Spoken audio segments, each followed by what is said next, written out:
সম্মানিত মুরব্বিয়ান এজাম, অত্র এলাকার শিশু কিশোর যুবক ভাই সব,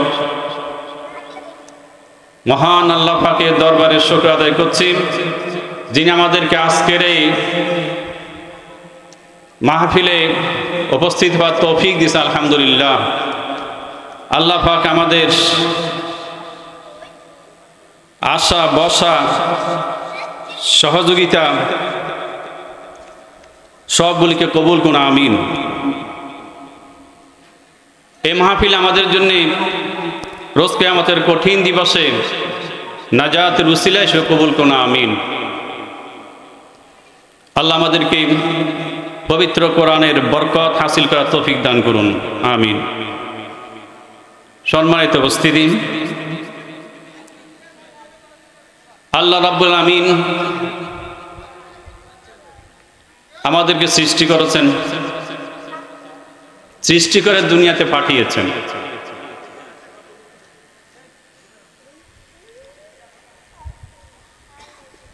কি জন্য পাঠিয়েছেন? আল্লাহ পাকের ইবাদত করার জন্য, আল্লাহ পাকের হুকুম হাকাম মানার জন্য, আল্লাহ পাকের আনুগত্য করার জন্য। তা আল্লাহ পাকের ইবাদত কিভাবে করব আমরা, সে কথা, সে পদ্ধতি আল্লাহ রাব্বুল আমিন আমাদেরকে জানাবেন। কিন্তু আল্লাহ জানাবেন কিভাবে? আল্লাহকে আমাদের সাথে কথা বলবেন সরাসরি? না, আল্লাহ তো সরাসরি মানুষের সাথে কথা বলেন না। তিনি কিভাবে কথা বলেন? ওয়ামা কানা লিবাশারিন আন ইউকাল্লিমাহুল্লাহু ইল্লা ওয়াহিয়ান আও মিন ওয়ারাই হিজাবিন আও ইউরসিলা রাসূলান ফায়ুহিয়া বিইذনিহি মা ইয়াশা।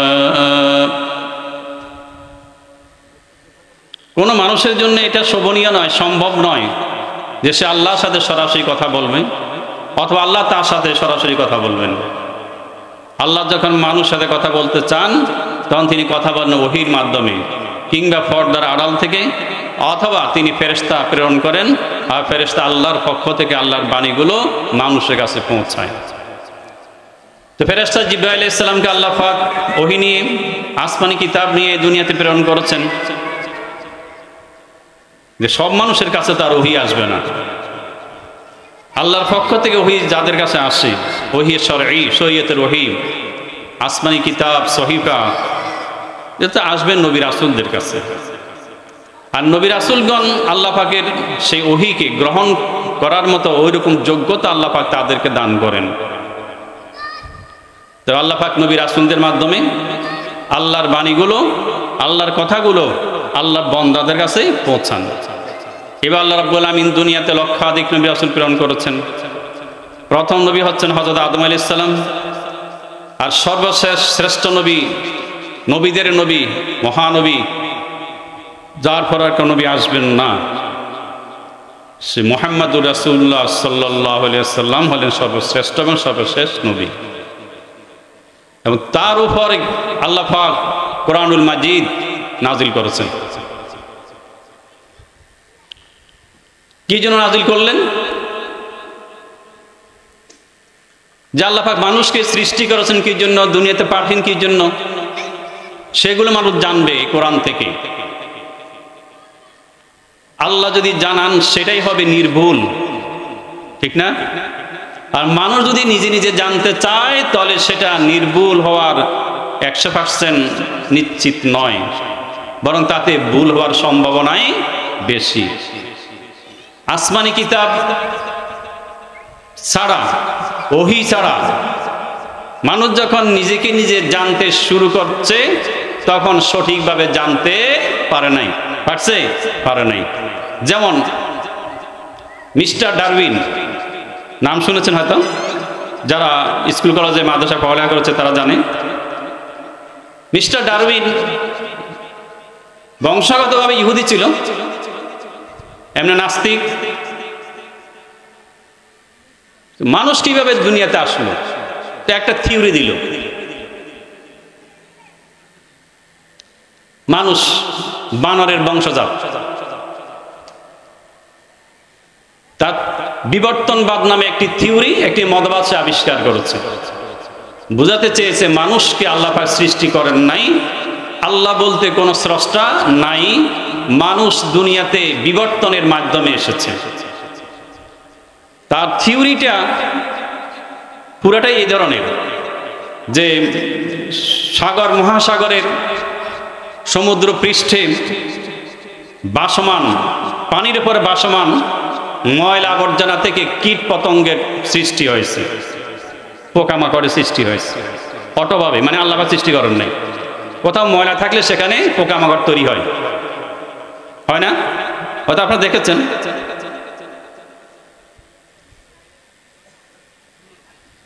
এরকম সমুদ্র পৃষ্ঠে ময়লা আবর্জনা থেকে পোকামাকড় সৃষ্টি হয়েছে। এই পোকামাকড়গুলি সমুদ্রে ভাসমান অবস্থায় চলতে চলতে হঠাৎ করে সেগুলি মাছে পরিণত হয়েছে। আর মাছ সমুদ্রে সাঁতার কাটতে কাটতে হঠাৎ করে তার আগ্রহ জমলো, সে পানিতে আর থাকবে না, সে ডাঙ্গায় উঠবে, তখনকে লাফ দিয়ে সে ডাঙ্গায় উঠে গেল, তখন হয়ে গেল সে ব্যাঙ। ব্যাঙ লাফিয়ে লাফিয়ে চলতে চলতে হঠাৎ করে একদিন তার ইচ্ছে হলো সে গাছে উঠবে, লাফ দিয়ে গাছে উঠে গেল, তখন সে হয়ে গেল বানর।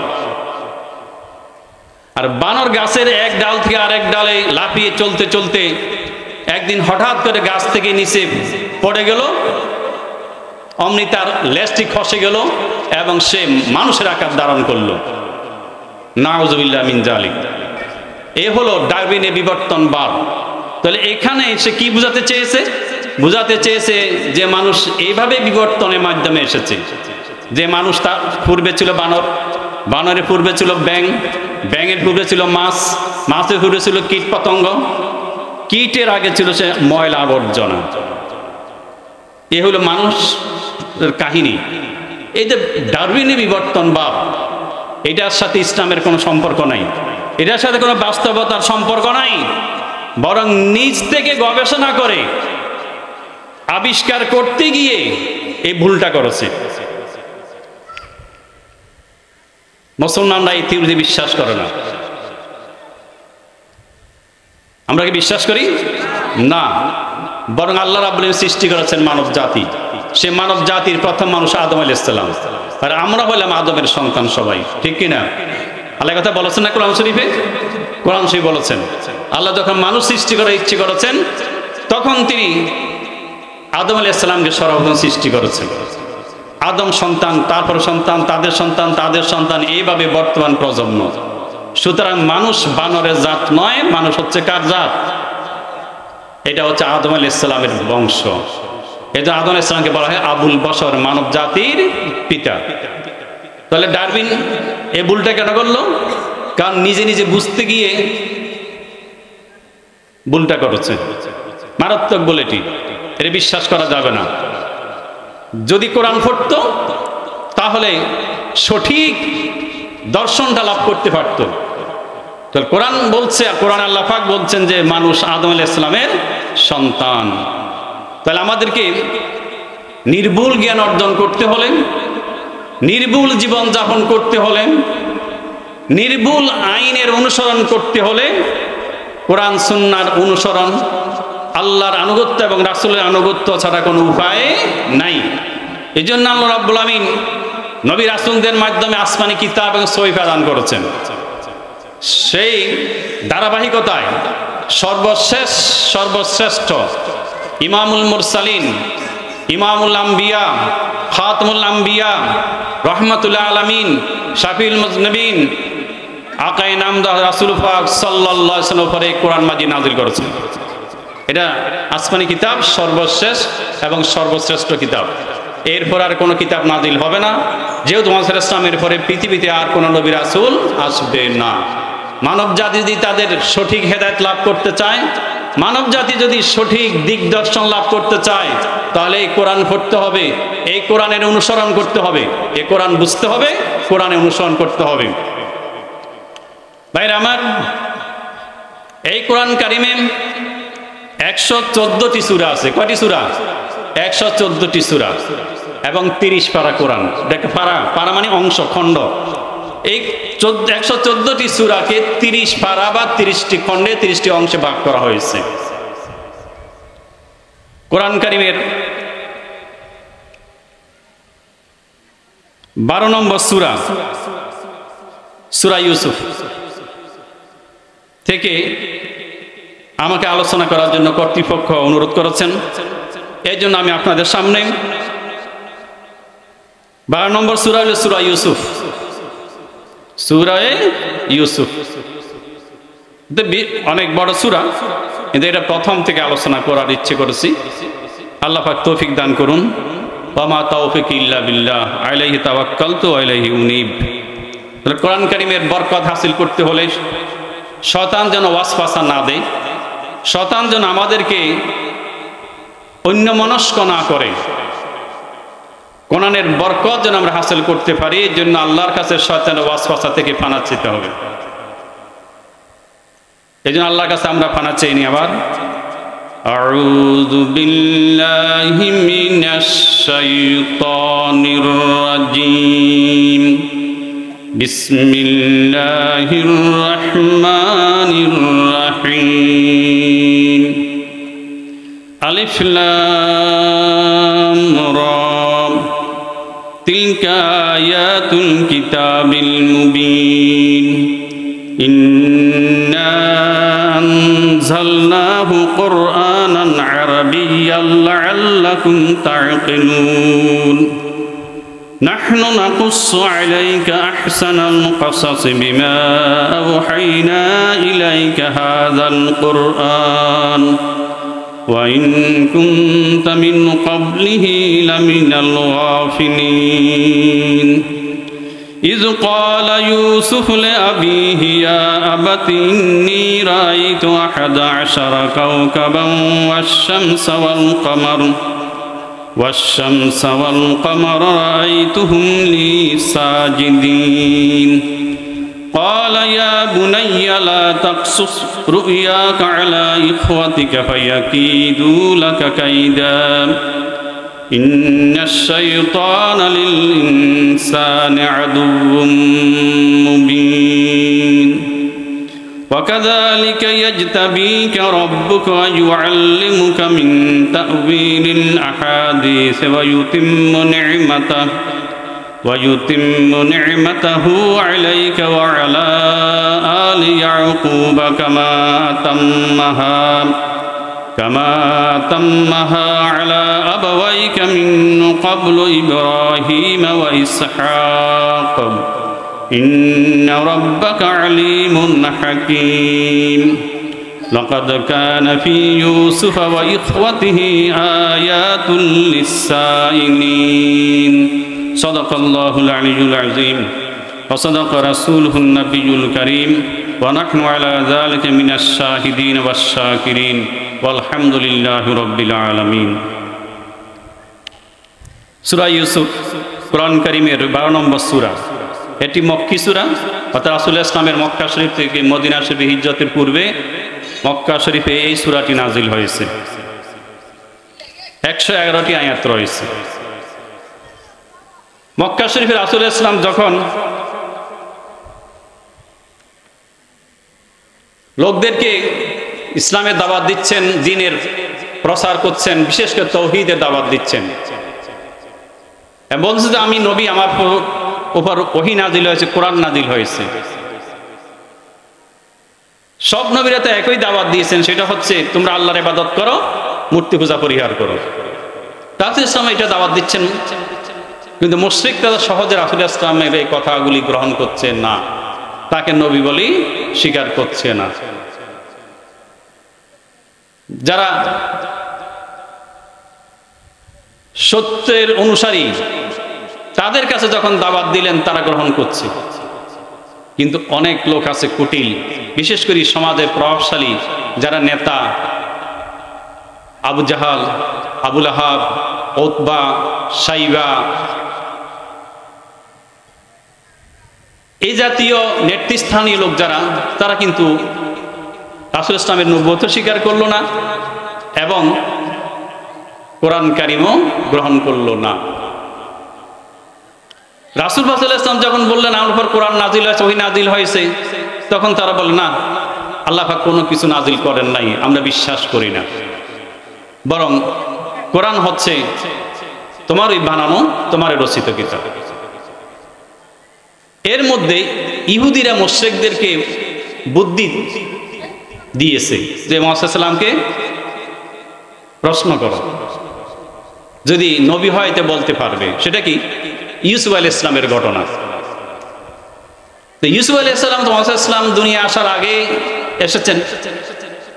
ইউসুফ আলাইহিস সালাম হচ্ছেন ইব্রাহিম ইসলামের পুত্র ইসহাক, ইসহাকের পুত্র ইয়াকুব, ইয়াকুব আলাইহিস সালামের পুত্র ইউসুফ আলাইহিস সালাম। ঘটনা তো অনেক আগের। ইহুদিরা মুশরিকদেরকে শিখাই দিচ্ছে যে মুহাম্মদ সাল্লাল্লাহু আলাইহি ওয়াসাল্লামকে প্রশ্ন করো, জিজ্ঞেস করো ইউসুফ আলাইহিস সালামের ঘটনা। কেন ইয়াকুব আলাইহিস সালামের সন্তানরা কেনান ছেড়ে মিশর চলে গেল, এবং ইউসুফ আলাইহিস সালামের সাথে তার ভাইদের কি ঘটনা ঘটেছে, এ কথা তোমরা জিজ্ঞেস করো। ইহুদিরা শিখাই দিচ্ছে মুশরিকদেরকে। তো মুশরিকরা প্রশ্ন করছে রাসূল ইসলামকে, হ্যাঁ কোরআন যদি আল্লাহর হয় বা আল্লাহর পক্ষ থেকে ওহী যদি আসে, তাহলে ওহীর মাধ্যমে আল্লাহ এই প্রশ্নের উত্তরটা শিখাই দিবেন, জানবেন, তো আমরা বুঝতে পারবো যে সত্যি মুহাম্মদ ইসলাম আল্লাহর নবী। তো মুশরিকরা এবার প্রশ্ন করছে এবং জানতে চাইছে ইউসুফ আলাইহিস সালামের কাহিনী। আল্লাহ পাক এই সূরাটি নাজিল করে বিস্তারিত জানিয়ে দিচ্ছেন ইউসুফ আলাইহিস সালাম এবং তার ভাইদের সাথে কি ঘটনা ঘটেছে। এটা হচ্ছে কোরআনের মুজিজা, এটা রাসূল সাল্লাল্লাহু আলাইহি ওয়াসাল্লামের মুজিজা। এই যে কোরআন দেখতে পাচ্ছেন, এটা রাসূল ইসলামের জীবন্ত মুজিজা। রাসূল ইসলামের উপর যে মুজিজা, মানে নবুয়ত প্রমাণ করার জন্য যে মুজিজা দেখাইতে হয়, সেই মুজিজাগুলি দুই ধরনের। একটিকে বলা হয় হিসসি, আরেকটিকে বলা হয় আকলি। কোরআন হচ্ছে আকলি মুজিজা, বুদ্ধিভিত্তিক মুজিজা, কিয়ামত পর্যন্তের জন্য মুজিজা। এটা রাসূল ইসলামের চিরন্তন মুজিজা। রাসূল ইসলাম যে সত্যিকার নবী, তার কোরআন কারীম। কারণ কোরআনকে আল্লাহর পক্ষ থেকে নাজিল হয়েছে, এটা মানুষের রচিত নয়, এটা মুহাম্মদ ইসলামের রচিত নয়। কিভাবে? যে কোরআন কারীমের মুজিজা কিভাবে? উজুহে ইজাজিল কোরআন, কোরআন মুজিজা হওয়ার কয়েকটা দিক আছে, প্রধানত তিনটা দিক। একটি হচ্ছে কোরআন কারীমে আদম আলাইহিস সালাম থেকে ঈসা আলাইহিস সালাম পর্যন্ত পুরোকার নবীদের ইতিহাস নির্ভুলভাবে বর্ণিত হয়েছে। মুহাম্মদ সাল্লাল্লাহু আলাইহি ওয়াসাল্লাম অতীতের ইতিহাস, নবীদের ইতিহাসগুলো নির্ভুলভাবে বর্ণনা করেছেন, যে ইতিহাসগুলো তাওরাতে আছে এবং ইনজিলেও আছে।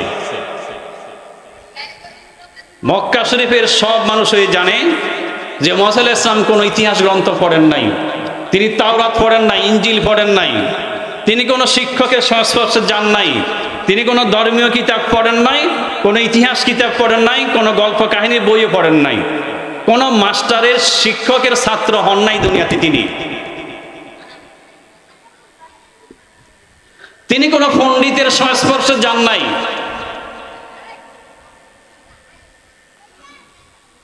তিনি কারো কাছে দুনিয়াতে শিখেন নাই, পড়েন নাই, পড়ালেখা করেন নাই। তাহলে আদম আলাইহিস সালাম থেকে ঈসা পর্যন্ত এই ইতিহাসগুলো নির্ভুল তিনি বললেন কিভাবে? নিশ্চয় ওহীর মাধ্যমে বলেছেন। আল্লাহ পাক তারপর ওহী নাজিল করেছেন, কোরআন শরীফের আয়াত নাজিল করেছেন। সেই ওহীর আলোকে, আয়াতের আলোকে রাসূল আলাইহিস সালাম আদম আলাইহিস সালামের কাহিনী, ইব্রাহিম আলাইহিস সালামের কাহিনী, নূহ আলাইহিস সালামের কাহিনী, মুসা আলাইহিস সালামের কাহিনী, ইউসুফ আলাইহিস সালামের কাহিনী, ঈসা আলাইহিস সালামের কাহিনী নির্ভুলভাবে তিনি বলে দিয়েছেন। কিভাবে বললেন? তিনি নিজ থেকে কোনো কথা বলেন নাই, এটা আল্লাহর পক্ষ থেকে নাজিল হয়েছে। ওয়ামা ইয়ানতিকু আনিল হাওয়া ইন হুয়া ইল্লা ওয়াহয়ুন ইউহা। নবী তো নিজের থেকে কোনো কথা বলেন না, তিনি যা বলেন তা হচ্ছে ওহী, যে ওহী তার প্রতি প্রেরণ করা হয়। তাহলে প্রমাণিত হলো যে আদম আলাইহিস সালাম থেকে ঈসা আলাইহিস সালাম পর্যন্ত তাদের জীবনী ইতিহাস নির্ভুলভাবে, সঠিকভাবে কোরআন কারীমের মাধ্যমে মুহাম্মদ ইসলাম বলতে পেরেছেন। এতে বোঝা গেল তিনি ওহীর মাধ্যমে বলেছেন। আর ওহী আসে কার কাছে? নবী রাসূলদের কাছে। অতএব প্রমাণিত হলো মুহাম্মদ ইসলাম নবী, তিনি রাসূল, এবং কোরআন আল্লাহর পক্ষ থেকে নাজিল হয়েছে। কোরআন কারীমের মুজিজার আরেকটা দিক হচ্ছে কোরআন কারীমে কিছু ভবিষ্যৎবাণী আছে, আর ভবিষ্যৎবাণীগুলো বাস্তবে পরিণত হয়েছে। কোরআন কারীমে আল্লাহ রাব্বুল আমিন বদর যুদ্ধে মুসলমানদের বিজয় হবে, রোম বাহিনী ফারস্য বাহিনীর উপর বিজয় লাভ করবে, সে কথাগুলো অ্যাডভান্স বলে দেওয়া হয়েছে, ভবিষ্যৎবাণী করা হয়েছে এবং তা সত্যে পরিণত হয়েছে। তো ভবিষ্যৎবাণী আসলে কিভাবে করলেন? তিনি তো গণক ছিলেন না, তিনি তো জ্যোতিষী ছিলেন না, তিনি বলেছেন সেগুলি ওহীর মাধ্যমে, আল্লাহর পক্ষ থেকে কোরআনের আয়াত নাজিল হওয়ার মাধ্যমে তিনি বলেছেন। তৃতীয় মুজিজা হওয়ার দিক হচ্ছে কোরআন কারীমের ফাসাহাত বালাগাত।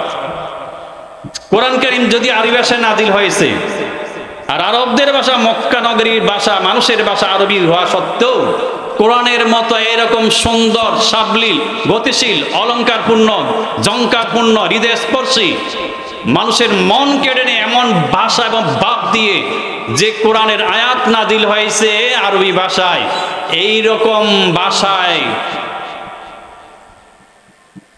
বাক্য তৈরি করা মানুষের পক্ষে সম্ভব নয়। মানুষের পক্ষে সম্ভব নয়। এতে প্রমাণিত হলো যে কোরআন আল্লাহ পাকের বাণী, আল্লাহর পক্ষ থেকে নাজিলকৃত। তো কোরআন যেহেতু আল্লাহর বাণী, না আল্লাহ নাজিলকৃত, কার উপর নাজিল করেছেন? মুহাম্মদ সাল্লাল্লাহু আলাইহি ওয়াসাল্লাম নাজিল করেছেন। এতে প্রমাণিত হয়ে গেল আল্লাহ নবী ছিলেন, আল্লাহ রাসূল ছিলেন। এখন কোরআন কারীমে অনেক বিষয় বর্ণনা, একদিকে যেমন আদম আলাইহিস সালাম থেকে ঈসা আলাইহিস সালাম পর্যন্ত তাদের কাহিনী বর্ণনা, দ্বিতীয়ত তারা আল্লাহ পাক সব নবী রাসূল কেন প্রেরণ করেছেন, তারা কি করেছে সেই বর্ণনা। তেমনি ভাবে এই কোরআন কারীম কিয়ামত পর্যন্ত কি হবে, কি ঘটবে তার বর্ণনা, কিয়ামতের পরে যে পরকাল হবে সে পরকালের বর্ণনা, কিয়ামতের দিন হিসাব নিকাশ হবে সেটার আলোচনা, হিসাব নিকাশের পরে মানুষ হয় জান্নাতে যাবে না হয় জাহান্নামে যাবে সে আলোচনা, আর জান্নাতটা কেমন হবে, জাহান্নামটা কেমন হবে সে আলোচনা, জান্নাত কাদের জন্য আল্লাহ পাক প্রস্তুত করে রেখেছেন, জাহান্নাম কাদের জন্য প্রস্তুত করেছেন সে আলোচনা আল্লাহ পাক বর্ণনা করেছেন। শুধু তাই নয়, দুনিয়াতে মানুষ কত ধরনের হবে, কত প্রকারের হবে সে আলোচনা আছে। মানুষ কেউ হবে মুমিন, কেউ হবে কাফের, কেউ হবে মুনাফিক, সে আলোচনা আল্লাহ পাক কোরআন কারীমে করেছেন। মুমিন কারা, তাদের গুণাবলী কি হবে সে আলোচনা আল্লাহ পাক কোরআন শরীফে করেছেন। কাফের কারা, তাদের চরিত্র কেমন হবে, তাদের বিশ্বাসগুলি কেমন হবে সে আলোচনা কোরআন কারীমে আছে। মুনাফিক কারা, মুনাফিকের আচরণ কি হবে সে আলোচনা আল্লাহ পাক কোরআন কারীমে করেছেন। ঈমানদার বান্দারা তাদের দুনিয়াতে জীবন যাপন কিভাবে করবে সে আলোচনাও কোরআন শরীফে আছে। আল্লাহ ইবাদত কিভাবে করবে সে আলোচনা, তাদের পরিবার কিভাবে গঠন করবে, পরিচালনা করবে সে আলোচনা, সমাজ কিভাবে পরিচালনা করবে সে আলোচনা, তাদের বেচা কিনা, লেনদেন, অর্থনীতি কেমন হবে সে আলোচনা কোরআন কারীমে আছে। তাদের রাষ্ট্র পরিচালনা কিভাবে করবে সে রাজনীতি বা রাষ্ট্র পরিচালনার পদ্ধতি, রাষ্ট্র পরিচালনা মৌলিক বিধানে কোরআন কারীমে আছে। অন্যান্য জাতির সাথে তাদের সম্পর্ক কেমন হবে, আন্তর্জাতিক সম্পর্কটা কেমন হবে মুসলমানদের, সে কথাও কোরআন শরীফে আছে। যুদ্ধ করতে হলে যুদ্ধনীতি কেমন হবে, প্রতিপক্ষের সাথে কেমন আচরণ করা হবে সে আলোচনা কোরআন শরীফে আছে। তাহলে কোরআন শরীফ, এই কোরআন মাজিদ হচ্ছে মানুষের জন্য তাদের জীবন চলার বিধান, গাইড, পথ প্রদর্শক, যে কথা আল্লাহ পাক কোরআন কারীমের শুরুতে প্রথম পারাতে বলে দিয়েছেন, যালিকাল কিতাবু লা রাইবা ফীহি হুদাল লিল মুত্তাকিন। এটা একমাত্র পরিপূর্ণ কিতাব, যে কিতাবের মধ্যে কোনো সন্দেহ নাই। এ কোন আল্লাহর পক্ষ থেকে নাজিল হয়েছে, এতে কোনো সন্দেহ নাই। আর কারণ কোরআন কারীমে যে সব আলোচনা আছে, এইসব আলোচনার ভিতরে কোনো সন্দেহ নাই, কোনো ভুল নাই। সুবহানাল্লাহ। এই কথাই বোঝা গেল, এই কথা দ্বারা, এই আয়াত দ্বারা বুঝালে কোরআন আল্লাহর কিতাব। কি কারণে? মানুষের রচিত নয়। মানুষের রচিত কিতাব যদি হয়তো, বই যদি হয়তো, তো মানুষের যেসব বই পুস্তক লেখে, ওই বই পুস্তকের শুরুতে লেখক লেখে আমি এই পুস্তকটি লিখেছি, এতে যদি কোনো ভুল ত্রুটি হয়ে থাকলে তাহলে পাঠকরা যদি ভুল ধরতে পারেন তাহলে আমাকে জানাবেন, তাহলে আমি পরবর্তী সংস্করণে এই ভুলগুলি সংশোধন করে নেব। এ কথা লেখে না? লেখে নেই? এই কথাই লেখে। কিন্তু কোরআন কারীম বলছে না, এতে কোনো ভুল নাই, এটা কোনো সংস্কার হবে না। হবে কোরআন কারীমের সংস্কার? তথাকথিত প্রগতিশীলরা কোরআনের সংস্কার দাবি করছে না, কোরআন 1400 বছর আগের, এটা পুরাতন হয়ে গেছে, এটাকে সংস্কার করতে হবে। যেমন তারা সংবিধান সংস্কার করে বারবার, এইভাবে তারা বলছে যে কোরআন সংস্কার করতে হবে। 1400 বছর আগের কোরআন বর্তমানে চলবে না। কিন্তু কোরআনে কোনো সংস্কার চলে না, কারণ কোরআন কোনো মানুষের রচিত নয়। মানুষের রচিত যদি হতো তাহলে তাহলে সংস্কার লাগতো। কিন্তু যদি আল্লাহর কিতাব, এতে কোনো ভুল নাই, এবং এটা কিয়ামত পর্যন্ত চলবে, কিয়ামত পর্যন্ত বলবৎ থাকবে। কোরআন কারীমের বিধান কিয়ামত পর্যন্ত কার্যকর থাকবে। সুতরাং এটার কোনো পরিবর্তন হবে না, পরিবর্তন চলবে না, সংস্কার চলবে না।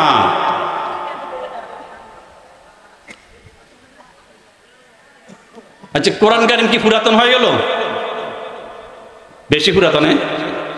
আচ্ছা, কোরআন কারীম নাজিল হয়েছে তো 1400 বছর, আর একটু বেশি বলতে পারেন 1450 বছর। এখন সূর্য কখন সৃষ্টি হয়েছে? কোরআন নাজিলের আরো আগে না? আগে নেই? ঈসা আলাইহিস সালামের আগে, মুসা আলাইহিস সালামের আগে সূর্য আকাশে, ইব্রাহিমের আগে, আদম আলাইহিস সালামের আগে এই আকাশে সূর্য আছে। তাহলে সূর্য কোরআন কারীম থেকে আরো অনেক অনেক বেশি পুরাতন না?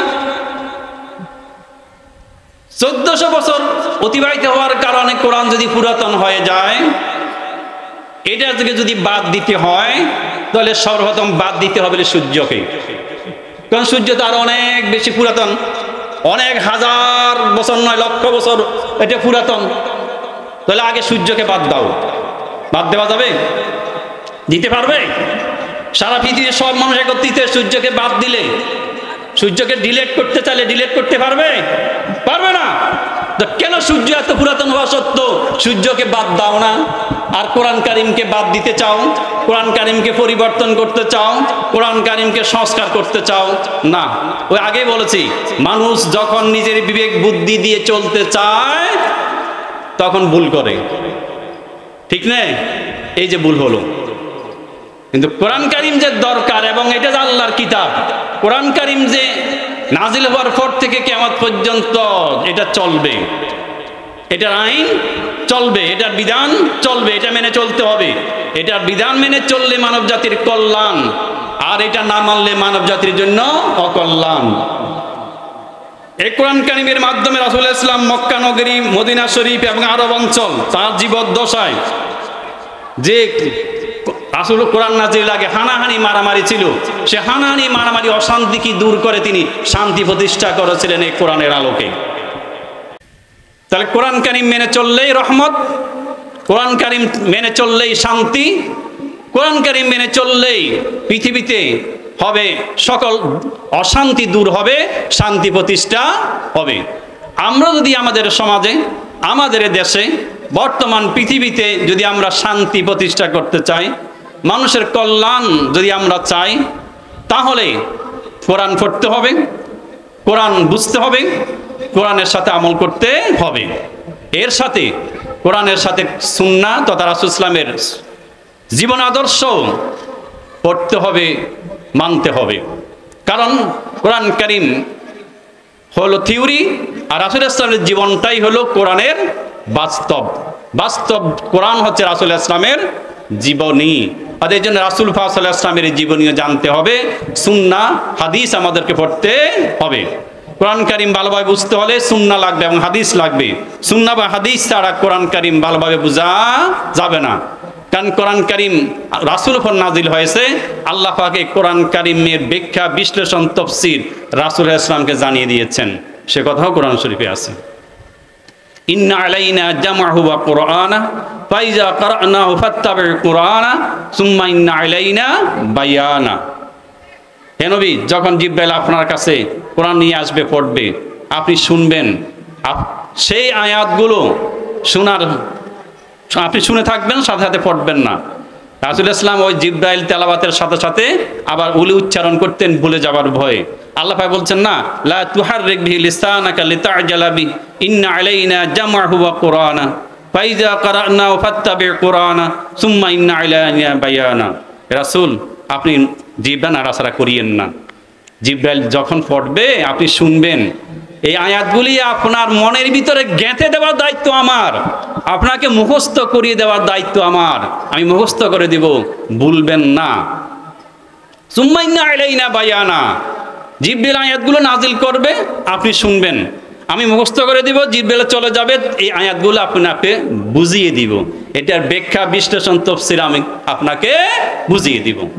সেই কোরআনের যে ব্যাখ্যা বিশ্লেষণ আল্লাহ রাসূলকে বুঝিয়ে দিয়েছেন, সেগুলো রাসূল ইসলাম তার কওল ফেল তাকরীরের মাধ্যমে, তার কথা কাজের মাধ্যমে সাহাবায়ে কেরামকে এটা শিখিয়ে দিয়েছেন, জানিয়ে দিয়েছেন। এর জন্য সুন্নাহ লাগবে, হাদিস লাগবে, সাহাবায়ে কেরামের জীবনী লাগবে কোরআন বুঝতে। ভাইরা আমার, কোরআন কারীমের একটি সূরার নাম হচ্ছে সূরা ইউসুফ। যখন ইহুদিরা মুশরিকদেরকে শিখিয়ে দিল যে মুহাম্মদ সাল্লাল্লাহু আলাইহি ওয়াসাল্লাম যে নবুয়ত দাবি করছে, নবী দাবি করছে, এটা যদি সত্য হয় তাহলে একটি তোমরা প্রশ্ন করো, তাকে পরীক্ষা করো।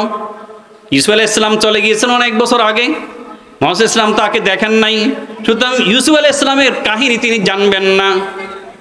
যদি তিনি নবী হন তাহলে ওহীর মাধ্যমে তিনি বলতে পারবেন। যখন তারা এই প্রশ্ন করেছে, মুশরিকরা রাসূল ইসলামকে ইউসুফ আলাইহিস সালামের কাহিনী জানতে চেয়েছে, আল্লাহ পাক সাথে সাথে জিব্রাইল পাঠিয়ে দিলেন আর সূরা ইউসুফ নাজিল করে ইউসুফ আলাইহিস সালামের সাথে তার ভাইদের ঘটনা কি ঘটেছে সেই কাহিনী আপনি আল্লাহ পাক নাজিল করে দিলেন। আর আল্লাহ রাসূল সেই কোরআনের আয়াতের আলোকে বলে দিলেন যে ইউসুফ আলাইহিস সালামের কাহিনীটা কেমন ছিল। আল্লাহ রাব্বিন বলেন, আলিফ লাম রা, এটা হলো সূরার শুরুতে একটি শব্দ, বেশি ব্যাখ্যা করা যাবে না। গত বছর আপনার পার্শ্ববর্তী মাহফিলে আসছিলাম, তখন এই সম্পর্কে কিছু আলোচনা করছিলাম, এদিকে তখন আলোচনা করছিলাম। আলিফ লাম র এগুলো হুরুফ মুকাত্তাআত বলা হয়, বিচ্ছিন্ন হরফ। এগুলো আয়াতে মুতাশাবিহাতের অন্তর্ভুক্ত। আয়াতে মুতাশাবিহাত এই তো কোরআন শরীফের শব্দ ব্যবহার হয়েছে, এটি জানতে হবে, এটা অবশ্যই ক্লাসের পড়া। এগুলো তো আলেম ফাজের ছাত্রদেরকে এগুলো শিখাইতে হবে। দাখিলও আছে এটা আলোচনা। আল্লাহ পাক কোরআন শরীফে যে আয়াতগুলি নাজিল করেছেন, এই আয়াতগুলি দুই ধরনের। এক ধরনের আয়াতকে বলা হয় আয়াতে মুহকামাত, আর এক ধরনের আয়াতকে বলা হয় আয়াতে মুতাশাবিহাত। আল্লাহ পাক নিজেই সূরা আল ইমরানে কথা বলেছেন, হুয়াল্লাযী আনজালা আলাইকাল কিতাবা মিনহু আয়াতুম মুহকামাতুন হুন্না উম্মুল কিতাবি ওয়া উখারু মুতাশাবিহাত فَأَمَّا فِي قُلُوبِهِمْ زَيْغٌ فَيَتَّبِعُونَ مَا تَشَابَهَ مِنْهُ ابْتِغَاءَ الْفِتْنَةِ وَابْتِغَاءَ تَأْوِيلِهِ وَمَا يَعْلَمُ تَأْوِيلَهُ إِلَّا اللَّهُ وَالرَّاسِخُونَ فِي الْعِلْمِ يَقُولُونَ كُلٌّ مِّنْ عِندِ رَبِّنَا وَمَا يَذَّكَّرُ إِلَّا أُولُو الْأَلْبَابِ آمَنَّا بِهِ كُلٌّ مِّنْ عِندِ رَبِّنَا। আল্লাহ পাক বলছেন, আল্লাহ পাক সে মহান সত্তা যিনি হে নবী আপনার প্রতি কিতাব নাজিল করেছেন, এই কোরআন নাজিল করেছেন। এই কোরআনের কিছু আয়াত আছে মুহকামাত, দর্থহীন, এগুলি অর্থ স্পষ্টভাবে বোঝা যায়। ওগুলোতে শরীয়তের আহকাম বিধিবিধান আছে, এই জন্য সেগুলি হচ্ছে মূল কিতাব, কোরআনের মূল। আমল করার জন্য সেই মুহকাম আয়াতগুলি খুঁজতে হবে, বুঝতে হবে। ওয়া উখারু মুতাশাবিহাত, আর কিছু আয়াত আছে মুতাশাবিহাত, মানে এগুলা দর্থহীন নয়, স্পষ্টভাবে বোঝা যায় না এগুলি। সেগুলি আবার দুই প্রকার, এক প্রকার হচ্ছে আয়াতে সিফাত, আর এক প্রকার হচ্ছে হুরুফে মুকাত্তাআত। আয়াতে সিফাত বলতে বোঝায়, মুফাসসিরিনরা বলেছেন, কোরআন শরীফে কিছু আয়াত আছে সেখানে বলা হয়েছে আল্লাহর মুখ আছে, আল্লাহর হাত আছে, হ্যাঁ, এই জাতীয় কিছু কথা আছে। আল্লাহ আরশে সমাসীন আছেন, এইগুলিকে বলা হয় আয়াতুস সিফাত। এগুলি মুতাশাবিহাত, এগুলো সুস্পষ্টভাবে ভালোভাবে বোঝা যাবে না, বেশি ব্যাখ্যা বিশ্লেষণ এগুলি জানার দরকার নেই। আরেক শ্রেণীর আয়াত আছে হুরুফে মুকাত্তাআত, এই সূরার শুরুতে আছে আলিফ লাম মিম, আলিফ লাম রা, হা মিম নুন, তাহা, কাফ হা ইয়া আইন সাদ, হা মিম আইন সিন কফ। আরেক সূরা শুরুতে নুন আছে, এগুলিকে বলা হয় হুরুফে মুকাত্তাআত। এগুলির ব্যাপারে হচ্ছে এগুলি মুতাশাবিহাত। এখন মুতাশাবিহাত সম্পর্কে আল্লাহ বলছেন যাদের অন্তরে বক্রতা আছে, কুটিলতা আছে, তারা এই আয়াতগুলির অপব্যাখ্যা করার জন্য এগুলির পিছনে সারাদিন লেগে থাকে, সারা জীবন লেগে থাকে। তারা মুহকাম আয়াত নিয়ে ব্যস্ত হয় না, মুতাশাবিহাত আয়াত নিয়ে তার শুধু ব্যস্ত হয়। অথচ এই মুতাশাবিহাত আয়াতের সঠিক মর্ম মুরাদ আল্লাহ ছাড়া কেউ জানে না। যারা কোরআন সুন্নাহর ইলমে ফাঁকাফোক্ত দক্ষ, তারা বলে যে এগুলি আল্লাহর পক্ষ থেকে অবতীর্ণ হয়েছে, আমরা বিশ্বাস করি এগুলি কোরআন কারীমের অংশ, আমরা এগুলির পিছনে লেগে থাকি না। তাহলে হুরুফে মুকাত্তাআত আলিফ লাম মিম, আলিফ লাম রা, যেগুলি কোরআন শরীফের এই সূরার শুরুতে আছে বিক্ষিপ্ত অক্ষর মুকাত্তাআত, এগুলি আয়াতে মুতাশাবিহাতের অন্তর্ভুক্ত। এগুলি দ্বারা আল্লাহ পাক কি বুঝিয়েছেন আল্লাহ পাক জানেন। আল্লাহু আলামু বিমুরাদিহি বিহি। তাফসীরে সমরকন্দিতে আছে আল্লাহু ওয়া রাসূলুহু আলামু বিমুরাদিহি, আল্লাহ এবং তার রাসূলই জানেন এটার মুরাদ কি এবং এটাতে কি রহস্য আছে। তবে মুফাসসিরিনরা কিন্তু সম্ভাব্য কিছু ব্যাখ্যা বিশ্লেষণ করেছেন, সম্ভাব্য, এগুলোকে তাওয়িল বলা হয়। কেউ বলেছেন সূরার শুরুতে এইগুলি কোরআনের নাম, কেউ বলেছেন সূরার নাম, আর কেউ বলেছেন না এটা হলো শব্দ সংকোচন। তার মানে যেমন আলিফ লাম রা, এর পুরা মিনিং হলো আনাল্লাহু আলামু আরা ওয়া আসমাউ, আমি আল্লাহ দেখছি শুনছি। এই মুশরিকরা, এই ইহুদিরা, তোমরা মুশরিকদেরকে কি বুদ্ধি দিচ্ছ? হে মুশরিকরা, তোমরা মুহাম্মদ সাল্লাল্লাহু আলাইহি ওয়াসাল্লামকে কি প্রশ্ন করছো? আমি আল্লাহ স্বয়ং দেখতে পাচ্ছি, শুনতে পাচ্ছি। তোমরা রাসূল ইসলামকে নাজেহাল করার জন্যে, অপদস্থ করার জন্যে তোমরা এই বুদ্ধি করছো নাকি? পূর্বকাল নবীদের ইতিহাস জিজ্ঞাসা করছো। তোমরা তো জানো তিনি কোনো বই পুস্তক পড়েন নাই, কোনো কিতাব পড়েন নাই, আসমানি কিতাবও পড়েন নাই, কোনো গল্প কাহিনী পড়েন নাই, পৃথিবীর কোনো বই পুস্তক তিনি পড়েন নাই, কোনো জ্ঞানী গুণী লোকের সংস্পর্শে যান নাই, কোনো শিক্ষকের ছাত্র হন নাই পৃথিবীতে। তাহলে তিনি তো জানবেন না। তোমরা তাকে আটকাতে চাচ্ছ? না না, আমি আল্লাহ তো তাকে নবী করে পাঠাইছি, এমনি কি ছেড়ে দিয়েছি? আমি তাকে সাহায্য করার জন্য সর্বদাই প্রস্তুত আছি। সুতরাং তোমরা তাকে প্রশ্ন করে আটকাতে পারবে না। আমি তো তাকে নবুয়ত রিসালাতের দায়িত্ব দিয়ে পাঠিয়েছি, আমি তো তার কাছে ওহী নাযিল করি। সুতরাং আল্লাহ পাক এই কথা বলছেন, জানাল্লাহু আরা ওয়া আসমাউ, আমি আল্লাহ দেখছি এবং শুনছি। সুতরাং তোমাদের প্রশ্নের জবাবের জন্য আমি আয়াত নাযিল করে দিছি। ঈসা আলাইহিস সালামের কাহিনী সঠিকভাবে নির্ভুলভাবে আমি নাযিল করে দিছি, এইভাবে বর্ণনা তাওরাতে আছে। সুতরাং ইহুদিরা আর সুযোগ করতে পারলো না। এই হলো একটা ব্যাখ্যা।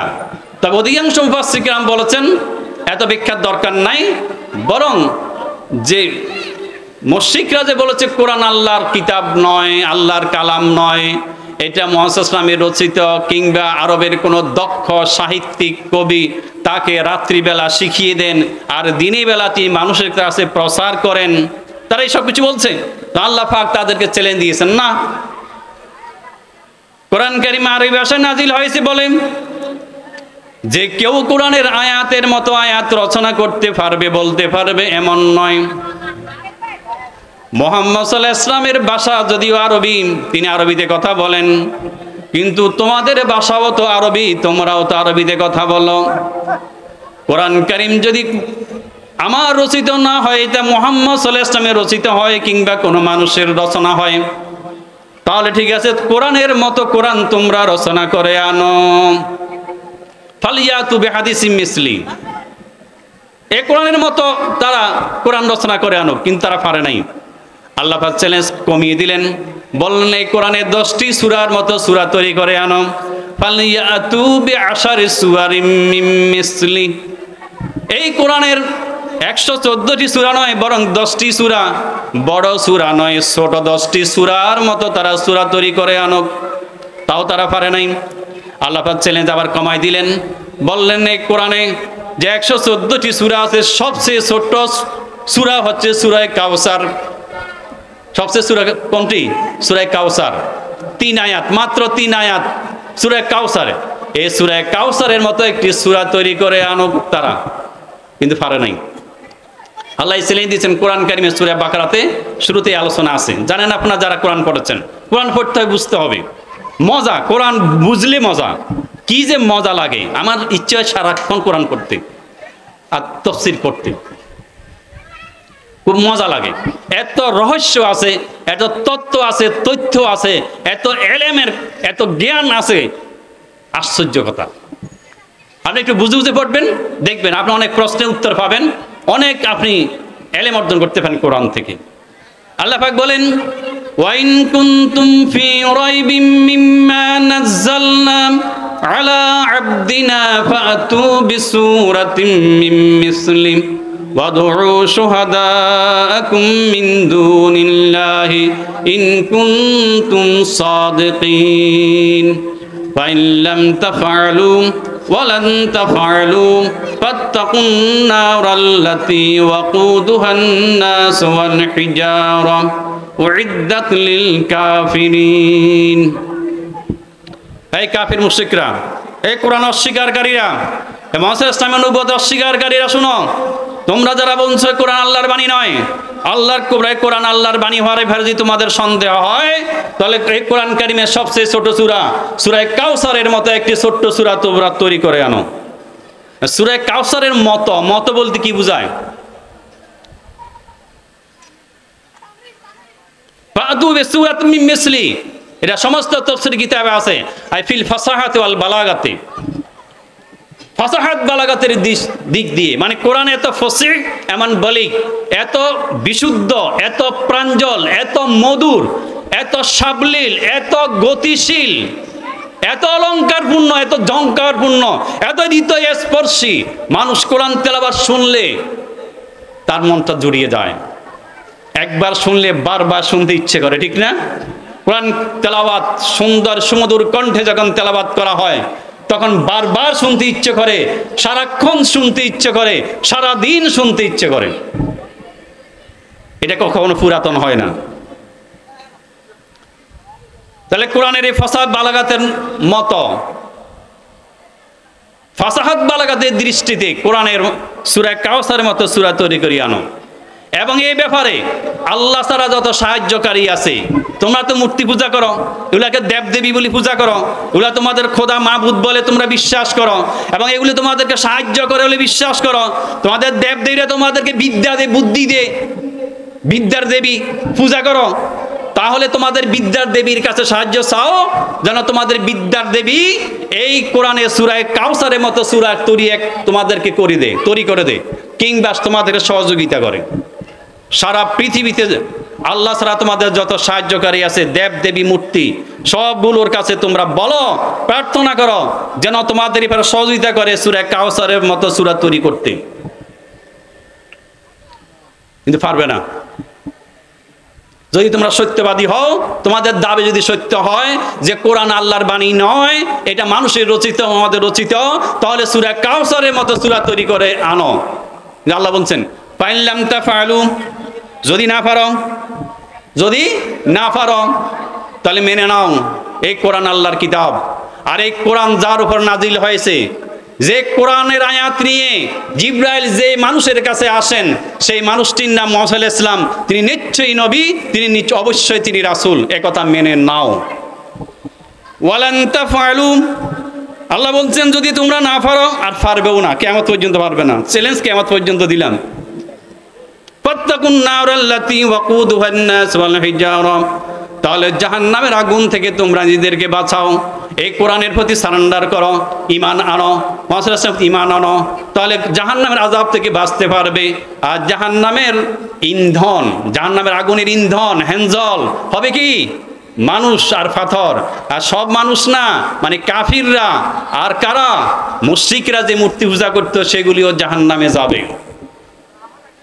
কি কাফির মুশরিকরা কোথায় যাবে? জাহান্নামে যাবে। আর দেবদেবী যেগুলির পূজা করা হয়েছে এগুলি কোথাও যাবে?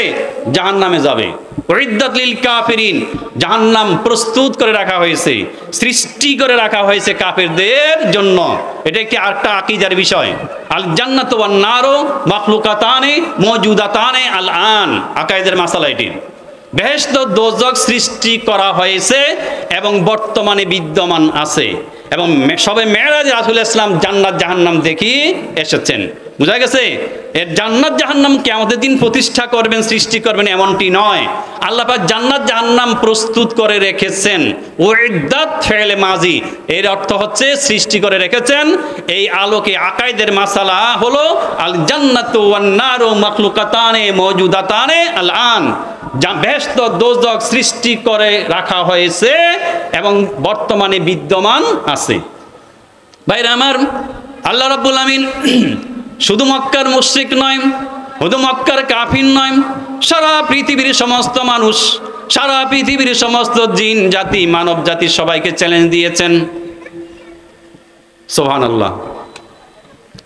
ওয়ালাইন ইজতামাআতিল ইনসু ওয়াল জিন্নু আলা আন ইয়াতু বিমিসলি হাযাল কুরআনি লা ইয়াতুনা বিমিসলিহি ওয়ালাউ কানা বা'দুহুম লিবা'দিন যাহিরা।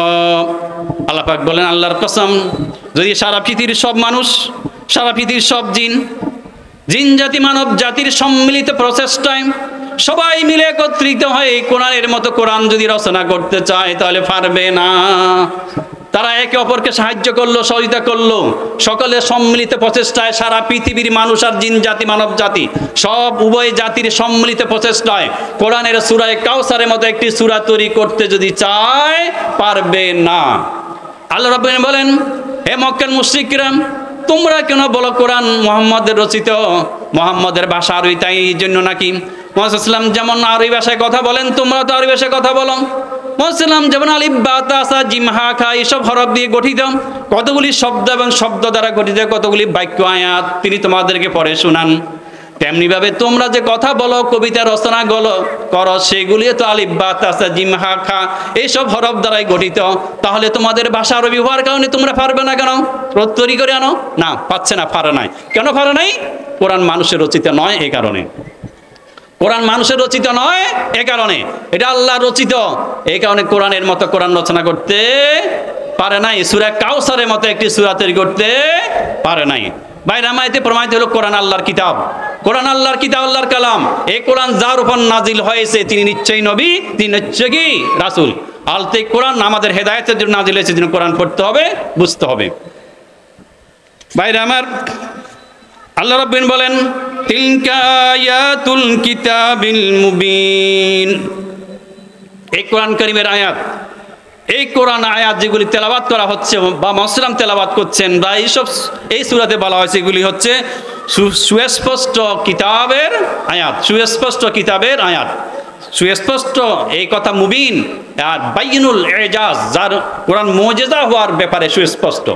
এর আরেক অর্থ আছে, মুবিন মানে হালাল হারাম, জায়েজ না জায়েজ, আইন বিধান ইত্যাদি সুস্পষ্টভাবে কোরআন বর্ণনা করছে।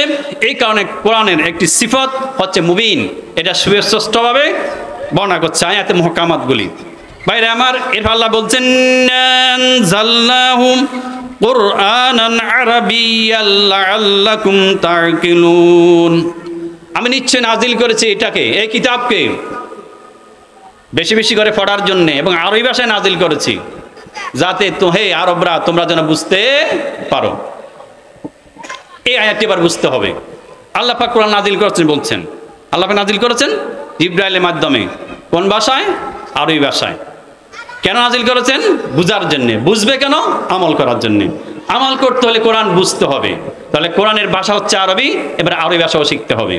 ভাইরা আমার, আল্লাহ রাব্বুল বলেন, এই কোরআন লৌহে মাহফুজে লেখা ছিল, বাল হুয়া কোরআনুম মাজিদুন ফিল লাওহিম মাহফুজ, কোরআন লৌহে মাহফুজে লেখা আছে, সংরক্ষিত আছে। সেখান থেকে প্রথম আকাশে আল্লাহ পাক নাজিল করেছেন, আর সেখান থেকে কোরআন কারীম জিবরাইল ইসলাম আল্লাহর হুকুমে বিভিন্ন প্রশ্নের জবাব হিসেবে কিংবা কোনো ঘটনার আলোকে কিংবা মানুষের জন্য প্রয়োজন এমন কোন আইন বিধান দিয়ে আল্লাহ পাক অল্প অল্প করে রাসূল ইসলামের নবুয়তের জিন্দেগীর দীর্ঘ 23 বছরে কোরআন শরীফ নাজিল করেছেন। কোন ভাষায়? আরবি ভাষায়। আল্লাহ পাক বলছেন নাযালা বিহির রূহুল আমিন আলা কলবিকা লিতাকুনা মিনাল মুনদিরিন বিলিসানিন আরবিয়্যিম মুবিন।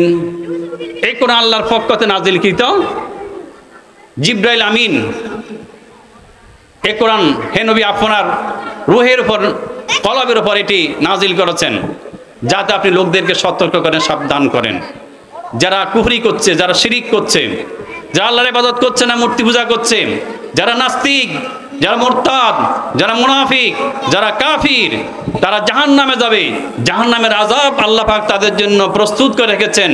সে ভয় দেখানোর জন্য এই কোরআন আমি নাজিল করেছি।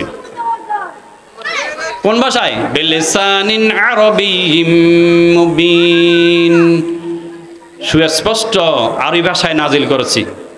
কারণ আল্লাহ পাক মুসা ইসলামকে সারা পৃথিবীর রাজধানী কোনটা? মক্কা নগরী, মক্কা শরীফ, যাকে আল্লাহ পাক উম্মুল কোরা বলেছেন। কোরআন মক্কা শরীফের অপর নাম কি? কয়েকটা নাম আছে। উম্মুল কোরা, আল বালাদুল আমিন।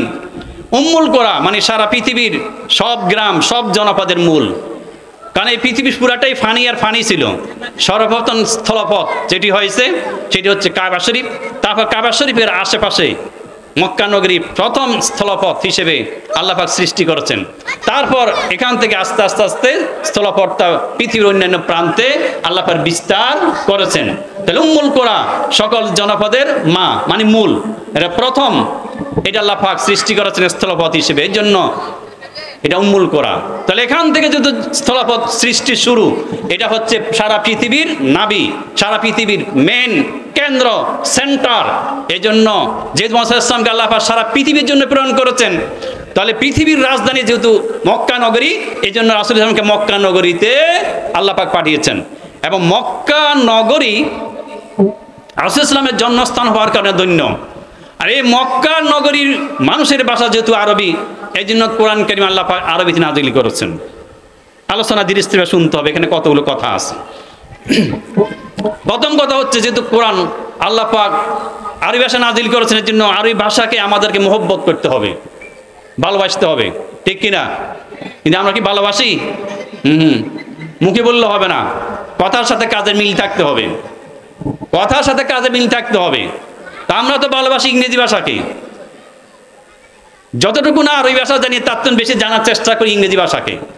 অথবা আমাদের সবচেয়ে বেশি জানার দরকার হলে আরবি ভাষাকে। কি কারণে? যেহেতু আমাদের কোরআনের ভাষা আরবি এবং হাদিসের ভাষা আরবি, এই জন্য আমাদেরকে আরবি জানার দরকার। আরবি জানলেই তো আমরা কোরআন হাদিস বুঝতে আমাদের সুবিধা হবে, সহজ হবে। আর না হলে বুঝতে আমাদের অনেক কষ্ট হবে। কষ্ট হচ্ছে না আমাদের? ভাইরা আমার, এই জন্য রাসূল সাল্লাল্লাহু আলাইহি ওয়াসাল্লাম বলেছেন, আন ইবনে আব্বাস রাদিয়াল্লাহু আনহুমা قال قال رسول الله صلى الله عليه وسلم احب العرب لثلاث لاني عربي والقرآن عربي وكلام اهل الجنة عربي رواه البيهقي في شعب الإيمان। রাসূল ইসলাম বলেছেন তোমরা আরবিকে ভালোবাসো তিন কারণে। আমি আরবি, আমার মাতৃভাষা আরবি, আমি আরবিতে কথা বলেছি, আমি যে আরবিতে বলেছি তা আমার হাদিস, তা আমার সুন্নাহ, আর আমার হাদিস আমার সুন্নাহ তোমাদেরকে জানতে হবে, মানতে হবে, ঠিক কিনা? মানতে হবে না? ভাইরা আমার, আল্লাহ রাব্বুল আমিন বলেন, ওয়ামা আতাকুমুর রাসূলু ফাখুযুহু ওয়ামা নাহাকুম আনহু ফান্তাহু। রাসূল তোমাদেরকে যা দেন তা নাও, যা আদেশ করেন তা পালন করো, আর যা করতে নিষেধ করেন তা থেকে তোমরা বিরত থাকো। তো রাসূলের আদেশ নিষেধ মানতে হবে। রাসূলের আদেশ নিষেধ মানা ফরজ করে দিয়েছেন কে? স্বয়ং আল্লাহ রাব্বুল আমিন। এখন রাসূল কি আদেশ করেছেন আর কি নিষেধ করেছেন তা জানবেন কিভাবে? কোথায় কি পড়লে জানবেন? হাদিস শরীফ, সুন্নাহ পড়লে, হাদিস শরীফ পড়লে বা সুন্নাহ পড়লে জানতে পারবেন রাসূল কি আদেশ করেছেন আর কা নিষেধ করেছেন। তাহলে কোরআন মানার সাথে সাথে হাদিসও মানতে হবে, সুন্নাহও মানতে হবে। সুন্নাহ যদি না মানেন, হাদিস যদি না পড়েন, তাহলে ওয়ামা আতাকুমুর রাসূলু ফাকুজুহু ওয়ামা নাহাকুম আনহু ফান্তাহুর উপর আমল হবে না। হবে? হবে? সম্ভব হবে? হবে না। ভাইরা আমার, এমনি আল্লাহ রাব্বুল বলেছেন, ইয়া আইয়ুহাল্লাযীনা আমানু আতিউল্লাহ ওয়া আতিউর রাসূল। হে ঈমানদাররা, তোমরা আনুগত্য করো আল্লাহর আর আনুগত্য করো রাসূলের। তোমরা আল্লাহকে মানো, তোমরা রাসূলকে মানো। তাহলে কোরআন মানলে আল্লাহকে মানা হবে, আর সুন্নাহ মানলে রাসূলকে মানা হবে।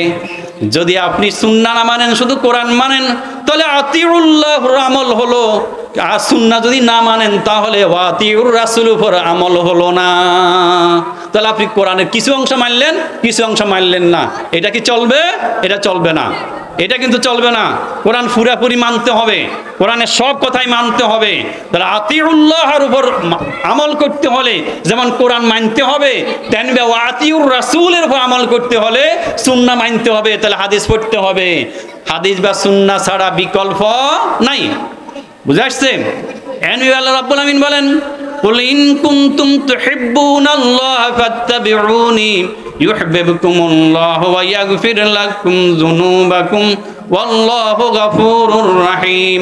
হেন আপনি বলে দিন, তোমরা যদি আল্লাহকে মুহাব্বত করো, ভালোবাসা দাবি করো, তাহলে তোমরা আমার ইত্তেবা করো, আমার অনুসরণ করো, অনুকরণ করো। তো অনুসরণ মানে কি? রাসূল যা বলেন তা মানতে হবে। তো রাসূল অনুসরণ করতে হলে কি? তাহলে হাদিস মানতে হবে, সুন্নাহ মানতে হবে। তাহলে সুন্নাহ না মানলে শুধু কোরআন মানলে চলবে না। বুঝা গেছে? এজন্য রাসূল ইসলাম বললেন, আহিব্বুল আরাবা লিসালাস লিআন্নী আরাবিয়্যুন ওয়াল কোরআনু আরবি। তোমরা আরবিকে ভালোবাসো, আরবদেরকে ভালোবাসো তিন কারণে। আমি আরবি, আমার মাতৃভাষা আরবি, আমি আরবিতে কথা বলেছি, আমি আমার মাতৃভাষা আরবিতে কথা বলেছি। আমি যা বলেছে সেটা হাদিস, আমি যা করেছি সেটা হাদিস, আমি যা বলেছি এটা সুন্নাহ, আমি যা করেছি এটা সুন্নাহ। শুধু আমার সুন্নাহ হাদিস তোমাদেরকে মানতে হবে। আর আমার হাদিস সুন্নাহ যেহেতু আরবি ভাষায় আমি বলেছি, তাহলে তোমাদেরকে আরবি ভাষাকে ভালোবাসতে হবে। আরবি ভাষাকে ভালোবেসে আরবি ভাষা আয়ত্ত করে আরবি ভাষা শিখে আমার সুন্নাহ শিখতে হবে। ওয়াল কোরআন আরবিয়্যুন, কোরআন আরবি, কোরআন নাজিল হয়েছে আরবি ভাষায়। আর কোরআন নাজিল হয়েছে মানুষের হেদায়েতের জন্য, হেদায়েতের জন্য না, এটা হুদাল্লিল মুত্তাকিন, মুত্তাকিদের জন্য পথ প্রদর্শক। আল্লাহ পাক বলেছেন, তাবিউ মা উনজিলা ইলাইকুম মির রাব্বিকুম ওয়ালা তাত্তাবিউ মিন দুনিহি আউলিয়া। তোমাদের রবের পক্ষ থেকে যে কিতাব নাজিল হয়েছে তোমরা এটার অনুকরণ করো, অনুসরণ করো। এই কিতাবকে বাদ দিয়ে, এই কিতাবের সাথে সাংঘর্ষিক অন্য কোনো গাইডের তোমরা অনুসরণ করো না। তো কোরআন তো মানতে হবে, কোরআন মানতে হলে কোরআন কি আছে জানতে হবে, আর কোরআন কি আছে জানতে হলে কোরআনের ভাষা শিখতে হবে। কোরআনের ভাষা হচ্ছে আরবি, এই কারণে আরবিকে ভালোবাসতে হবে। বুঝা গেছে? ভাইরা আমার, ওয়া কালামু আহলিল জান্নাতে আরবি, আর জান্নাতবাসীদের ভাষা হচ্ছে আরবি। জান্নাতবাসীরা জান্নাতের মধ্যে কথা বলবে আরবি ভাষায়, বাংলা ভাষায় নয়, উর্দু ভাষা নয়, হিন্দি ভাষা নয়, ফার্সি ভাষা নয়, ইংরেজি ভাষা নয়, চীনা ভাষা নয়, জাপানি ভাষা নয়, রাশিয়ান ভাষা নয়, কোরিয়ান ভাষা নয়। একমাত্র জান্নাতের ভাষা হচ্ছে কি? আরবি। যারা জান্নাতে যাবে তারা জান্নাতে বেহেশতের মধ্যে আরবি ভাষায় কথা বলবে। সুতরাং জান্নাতকে যদি ভালোবাসো, জান্নাত যদি দিতে চাও, তাহলে জান্নাতের ভাষাকেও ভালোবাসো। ভালোবাসবো তো? আরবিকে ভালোবাসবো তো? সবচাইতে বেশি, সবচেয়ে বেশি ভালোবাসবো আরবি ভাষাকে। দুনিয়াতে যত ভাষা আছে সবচাইতে বেশি ভালোবাসবো আরবি ভাষাকে। যে আমার রাসূল বলেছেন, রাসূলের কোরআনের ভাষা আরবি, হাদিসের ভাষা, সুন্নাহর ভাষা আরবি, জান্নাতবাসীদের ভাষাও কি? আরবি। আর কবরের মধ্যে প্রশ্ন করা হবে আরবিতে, বাংলাতে নয়, ইংরেজিতে নয়। ভাই, মার রব্বুকা প্রশ্ন করা হবে, মুনকার নাকির প্রশ্ন করবেন, মার রব্বুকা, তোমার রব কে? বাংলাতে উর্দুতে তেরা রব কোন হয়, ইংরেজিতে তাও না, কোন ভাষায়? আরবি ভাষায়। বা উত্তর দিতে হবে আরবি ভাষায়, উত্তর দিতে হবে আরবি ভাষায়। এবার তো বেজার, মানুষ চিন্তা করতেছেন যে আমরা যারা আরবি জানি না, তাহলে আরবিতে উত্তর দিব কিভাবে? আরবি না জানলে আরবিকে ভালোবাসুন, আরবি না জানলে উলামায়ে কেরামকে ভালোবাসুন, আরবি না জানলো কোরআনের ভাষা আরবি, হাদিসের ভাষা আরবি, জান্নাতবাসীদের ভাষা আরবি, এই কথা মনে করে আরবি ভাষাকে ভালোবাসুন এবং কোরআন সুন্নাহ অনুযায়ী আমল করুন। উলামায়ে কেরামের সোহবতে থাকুন, উলামায়ে কেরামের সংস্পর্শে থাকুন। যারা কোরআন হাদিস জানে, যারা কোরআন হাদিস বুঝে, যারা কোরআন হাদিসের সাথে আমল করে, তাদের সংস্পর্শে থাকুন। যদি এইটা করতে পারেন তাহলে কবরের জগতে আরবি ভাষা আপনার মুখ দিয়ে বের হয়ে যাবে, আপনার মুখ দিয়ে আরবিতে উত্তর বের হয়ে যাবে। বুঝা গেছে? তাহলে আরবিকে ভালোবাসবো তো, আরবিকে ভালোবাসবো সবাই, সবাই সব ইমানদার মুসলমান আরবিকে ভালোবাসতে হবে, আরবি ভাষা শিখতে হবে যথাসাধ্য চেষ্টা। হয়তো এখন বুড়া গেছেন আর শিখার বয়স নাই, না শিখার তো আসলে বয়স নাই, বয়স কি বুড়া হইলো জানেন, অল্প অল্প করে শিখেন, অসুবিধা কি? আর নিজের না জানলে নিজের সন্তানদেরকে মাদ্রাসায় পাঠান, সন্তানদেরকে আরবি ভাষা শিখার ব্যবস্থা করে দেন, মক্তবে পাঠান, নুরানি মাদ্রাসায় পাঠান, এতে মাঝে পাঠান, আরবি ভাষা কোর্স করুন, আরবি ভাষা শেখার জন্য চেষ্টা করুন। তাহলে ইনশাল্লাহ আরবি ভাষা সহজ হয়ে যাবে। আরবি ভাষা যদি সহজ হয়ে যায়, কোরআন বুঝতে সহজ হয়ে যাবে, সুন্নাহ বুঝতে কি হয়ে যাবে? সহজ হয়ে যাবে। আচ্ছা, আল্লাহ রাব্বুল আলামিন বললেন কোরআন নাজিল করেন আরবি ভাষায়, তাহলে কোরআন কি শুধু আরবি ভাষাভাষী লোকদের জন্য নাজিল হলো? না না, শুধু আরবি ভাষাভাষী লোকদের জন্য নাজিল হয় নাই, বরং সারা পৃথিবীর সব মানুষের জন্য নাজিল হয়েছে। বুঝা গেছে? কোরআন আরবি ভাষা নাজিল হওয়ার কারণে কেউ কেউ মনে করতে পারে যে কোরআন শুধু আরবের জন্য নাজিল হয়েছে, যাদের ভাষা আরবি তাদের জন্য নাজিল হয়েছে। না না, কোরআন নাজিল হয়েছে সারা পৃথিবীর সব মানুষের জন্যে, সব মানুষের জন্যে। আরবি ভাষার কিছু বৈশিষ্ট্য আছে, কি বৈশিষ্ট্যের কারণে এবং মক্কা নগরী পৃথিবীর রাজধানী হওয়ার কারণে আর পৃথিবীর রাজধানীর ভাষা আরবি হওয়ার কারণে কোরআন আরবিতে নাজিল হয়েছে। কিন্তু কোরআন শুধু আরবি ভাষাভাষীর জন্য নয়, সারা পৃথিবীর সব মানুষের জন্য নাজিল হয়েছে। যেহেতু মুহাম্মদ সাল্লাল্লাহু আলাইহি ওয়াসাল্লাম শুধু মক্কাবাসীর জন্য নবী নন, তিনি শুধু আরববাসীর জন্য নবী রাসূল হয়ে আসেন নাই, তিনি সারা পৃথিবীর সব মানুষের জন্য নবী রাসূল হয়ে এসেছেন। অতএব সারা পৃথিবীর সব মানুষকে কোরআন বিশ্বাস করতে হবে, কোরআনের প্রতি ঈমান আনতে হবে এবং কোরআনের সাথে আমল করতে হবে। আল্লাহ রাব্বিন বলেছেন ইন হুয়া ইল্লা যিকরুল লিল আলামিন, এই কোরআন সমগ্র বিশ্ববাসীর জন্য নসিহত, ওয়াজ, সারা বিশ্ববাসীর জন্য বলেছেন আল্লাহ পাক, শুধু মক্কা নগরী লোকদের জন্য নয়, শুধু আরববাসীর জন্য নয়, এটা যিকরুল লিল আলামিন। ভাইরা আমার, আল্লাহ হচ্ছেন রব্বুল আলামিন, রাসূল হচ্ছেন রাহমাতুল লিল আলামিন, সারা বিশ্ববাসীর জন্য রাসূল এসেছেন। আল্লাহ পাক বলেছেন ওয়ামা আরসালনাকা ইল্লা রাহমাতাল লিল আলামিন, হে নবী আমি আপনাকে সারা বিশ্ববাসীর জন্য রহমত করে নাজিল প্রেরণ করেছি।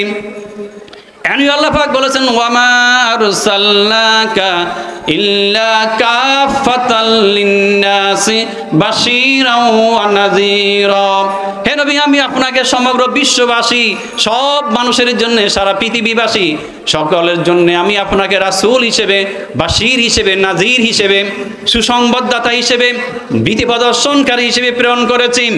যারা আপনাকে মানবে, আপনার প্রতি ঈমান আনবে, তাদের জন্য জান্নাতের সুসংবাদদাতা হিসেবে, আর যারা আপনার প্রতি ঈমান আনবে না, আপনাকে মানবে না, আপনার অনুকরণ করবে না, তাদের জন্য জাহান্নামের আযাবের ভয় প্রদর্শনকারী হিসেবে আপনি আমাকে প্রেরণ করেছি। অন্যান্য নবী রাসূলগণ ছিলেন নির্দিষ্ট কওমের জন্য, নির্দিষ্ট এলাকার জন্য, নির্দিষ্ট যুগের জন্য। আল্লাহ পাক নূহ আলাইহিস সালামকে তার কওমের জন্য প্রেরণ করেছেন, মূসা আলাইহিস সালামকে বনী ইসরাইলের জন্য প্রেরণ করেছেন, ঈসা আলাইহিস সালামকে বনী ইসরাইলের জন্য প্রেরণ করেছেন। কোরআন কারিমে সে আলোচনা আছে, আছে না? না বুঝলে কিভাবে জানবেন? কোরআন কারিমে আল্লাহ বলছেন ইয ক্বালা মূসা লিকাওমিহি ইয়া কওমি, স্মরণ করে সে সময়ের কথা যখন মূসা আলাইহিস সালাম বললেন যে হে আমার কওম, এবার বলেছেন সারা পৃথিবীর সব মানুষকে সম্বোধন করেন নাই, সে কওমটাকে বনী ইসরাইল। এমনিভাবে ঈসা আলাইহিস সালামকে প্রেরণ করেছেন বনী ইসরাইলের জন্যে। وإذ قال عيسى ابن مريم يا بني إسرائيل إني رسول الله إليكم স্মরণ করা সে সময়ের কথা যখন ঈসা আলাইহিস সালাম বলেছেন, হে বনি ইসরাইল, আমি তোমাদের জন্য রাসূল হয়ে এসেছি। কি বলেছেন? বনি ইসরায়েলের জন্য রাসূল হয়ে এসেছেন।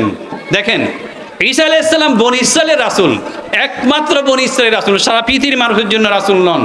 অতএব খ্রিস্টানরা যে সারা পৃথিবীতে খ্রিস্টান ধর্ম প্রচার করছে, এটা তো ঈসা আলাইহিস সালামের মিশনের খেলাফ। কারণ ঈসা আলাইহিস সালামকে আল্লাহ বনি ইসরায়েলের জন্য প্রেরণ করেছেন, সারা পৃথিবীর সব মানুষের জন্য নয়। একমাত্র মুহাম্মদ সাল্লাল্লাহু আলাইহি ওয়াসাল্লামকে আল্লাহ প্রেরণ করেছেন সারা পৃথিবীর সব মানুষের জন্য। আল্লাহ পাক বলছেন, কুল ইয়া আইয়ুহান নাসু ইন্নী রাসূলুল্লাহি ইলাইকুম জামিআ। হে নবী, আপনি বলে দিন, এ পৃথিবীর মানুষেরা, জাতি ধর্ম বর্ণ নির্বিশেষে সারা পৃথিবীর সব মানুষেরা শুনো, আমি তোমাদের সকলের জন্য রাসূল হয়ে এসেছি, কিয়ামত পর্যন্ত সব মানুষের জন্য রাসূল হয়ে এসেছি। মুহাম্মদ সাল্লাল্লাহু আলাইহি ওয়াসাল্লাম কোনো সাম্প্রদায়িক নবী নন, তিনি কোনো এক নির্দিষ্ট সম্প্রদায়ের জন্য, নির্দিষ্ট জাতির জন্য, নির্দিষ্ট এলাকার জন্য তিনি আসেন নাই, বরং তিনি সারা পৃথিবীর সব মানুষের জন্য, কিয়ামত পর্যন্ত সব মানুষের জন্য নবী রাসূল হয়ে এসেছেন। অতএব কোরআনের বাণী প্রচার করতে হবে সারা বিশ্বব্যাপী। এই জন্য রাসূল ইসলাম তিনি তার জীবদ্দশায় যতটুকু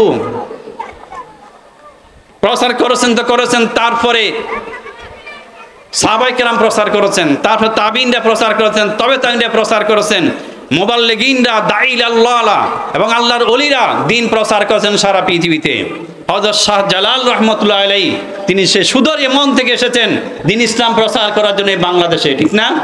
শাহজালাল, শাহপরান রাহমাতুল্লাহ আলাইহি ইমাম এবং তাদের সাথে আরো ওলি যারা এসেছেন, সবাই দ্বীন ইসলাম প্রচার করার জন্য এসেছেন। এভাবে সারা পৃথিবীতে দ্বীন ইসলাম প্রচার হয়েছে। কেন? দ্বীন ইসলাম সারা পৃথিবীর জন্য, কোরআন সারা পৃথিবীর জন্য, কোরআন নাজিল হয় সারা পৃথিবীর জন্য, মুহাম্মদ ইসলাম সারা পৃথিবীর জন্য রাসূল হয়ে এসেছেন।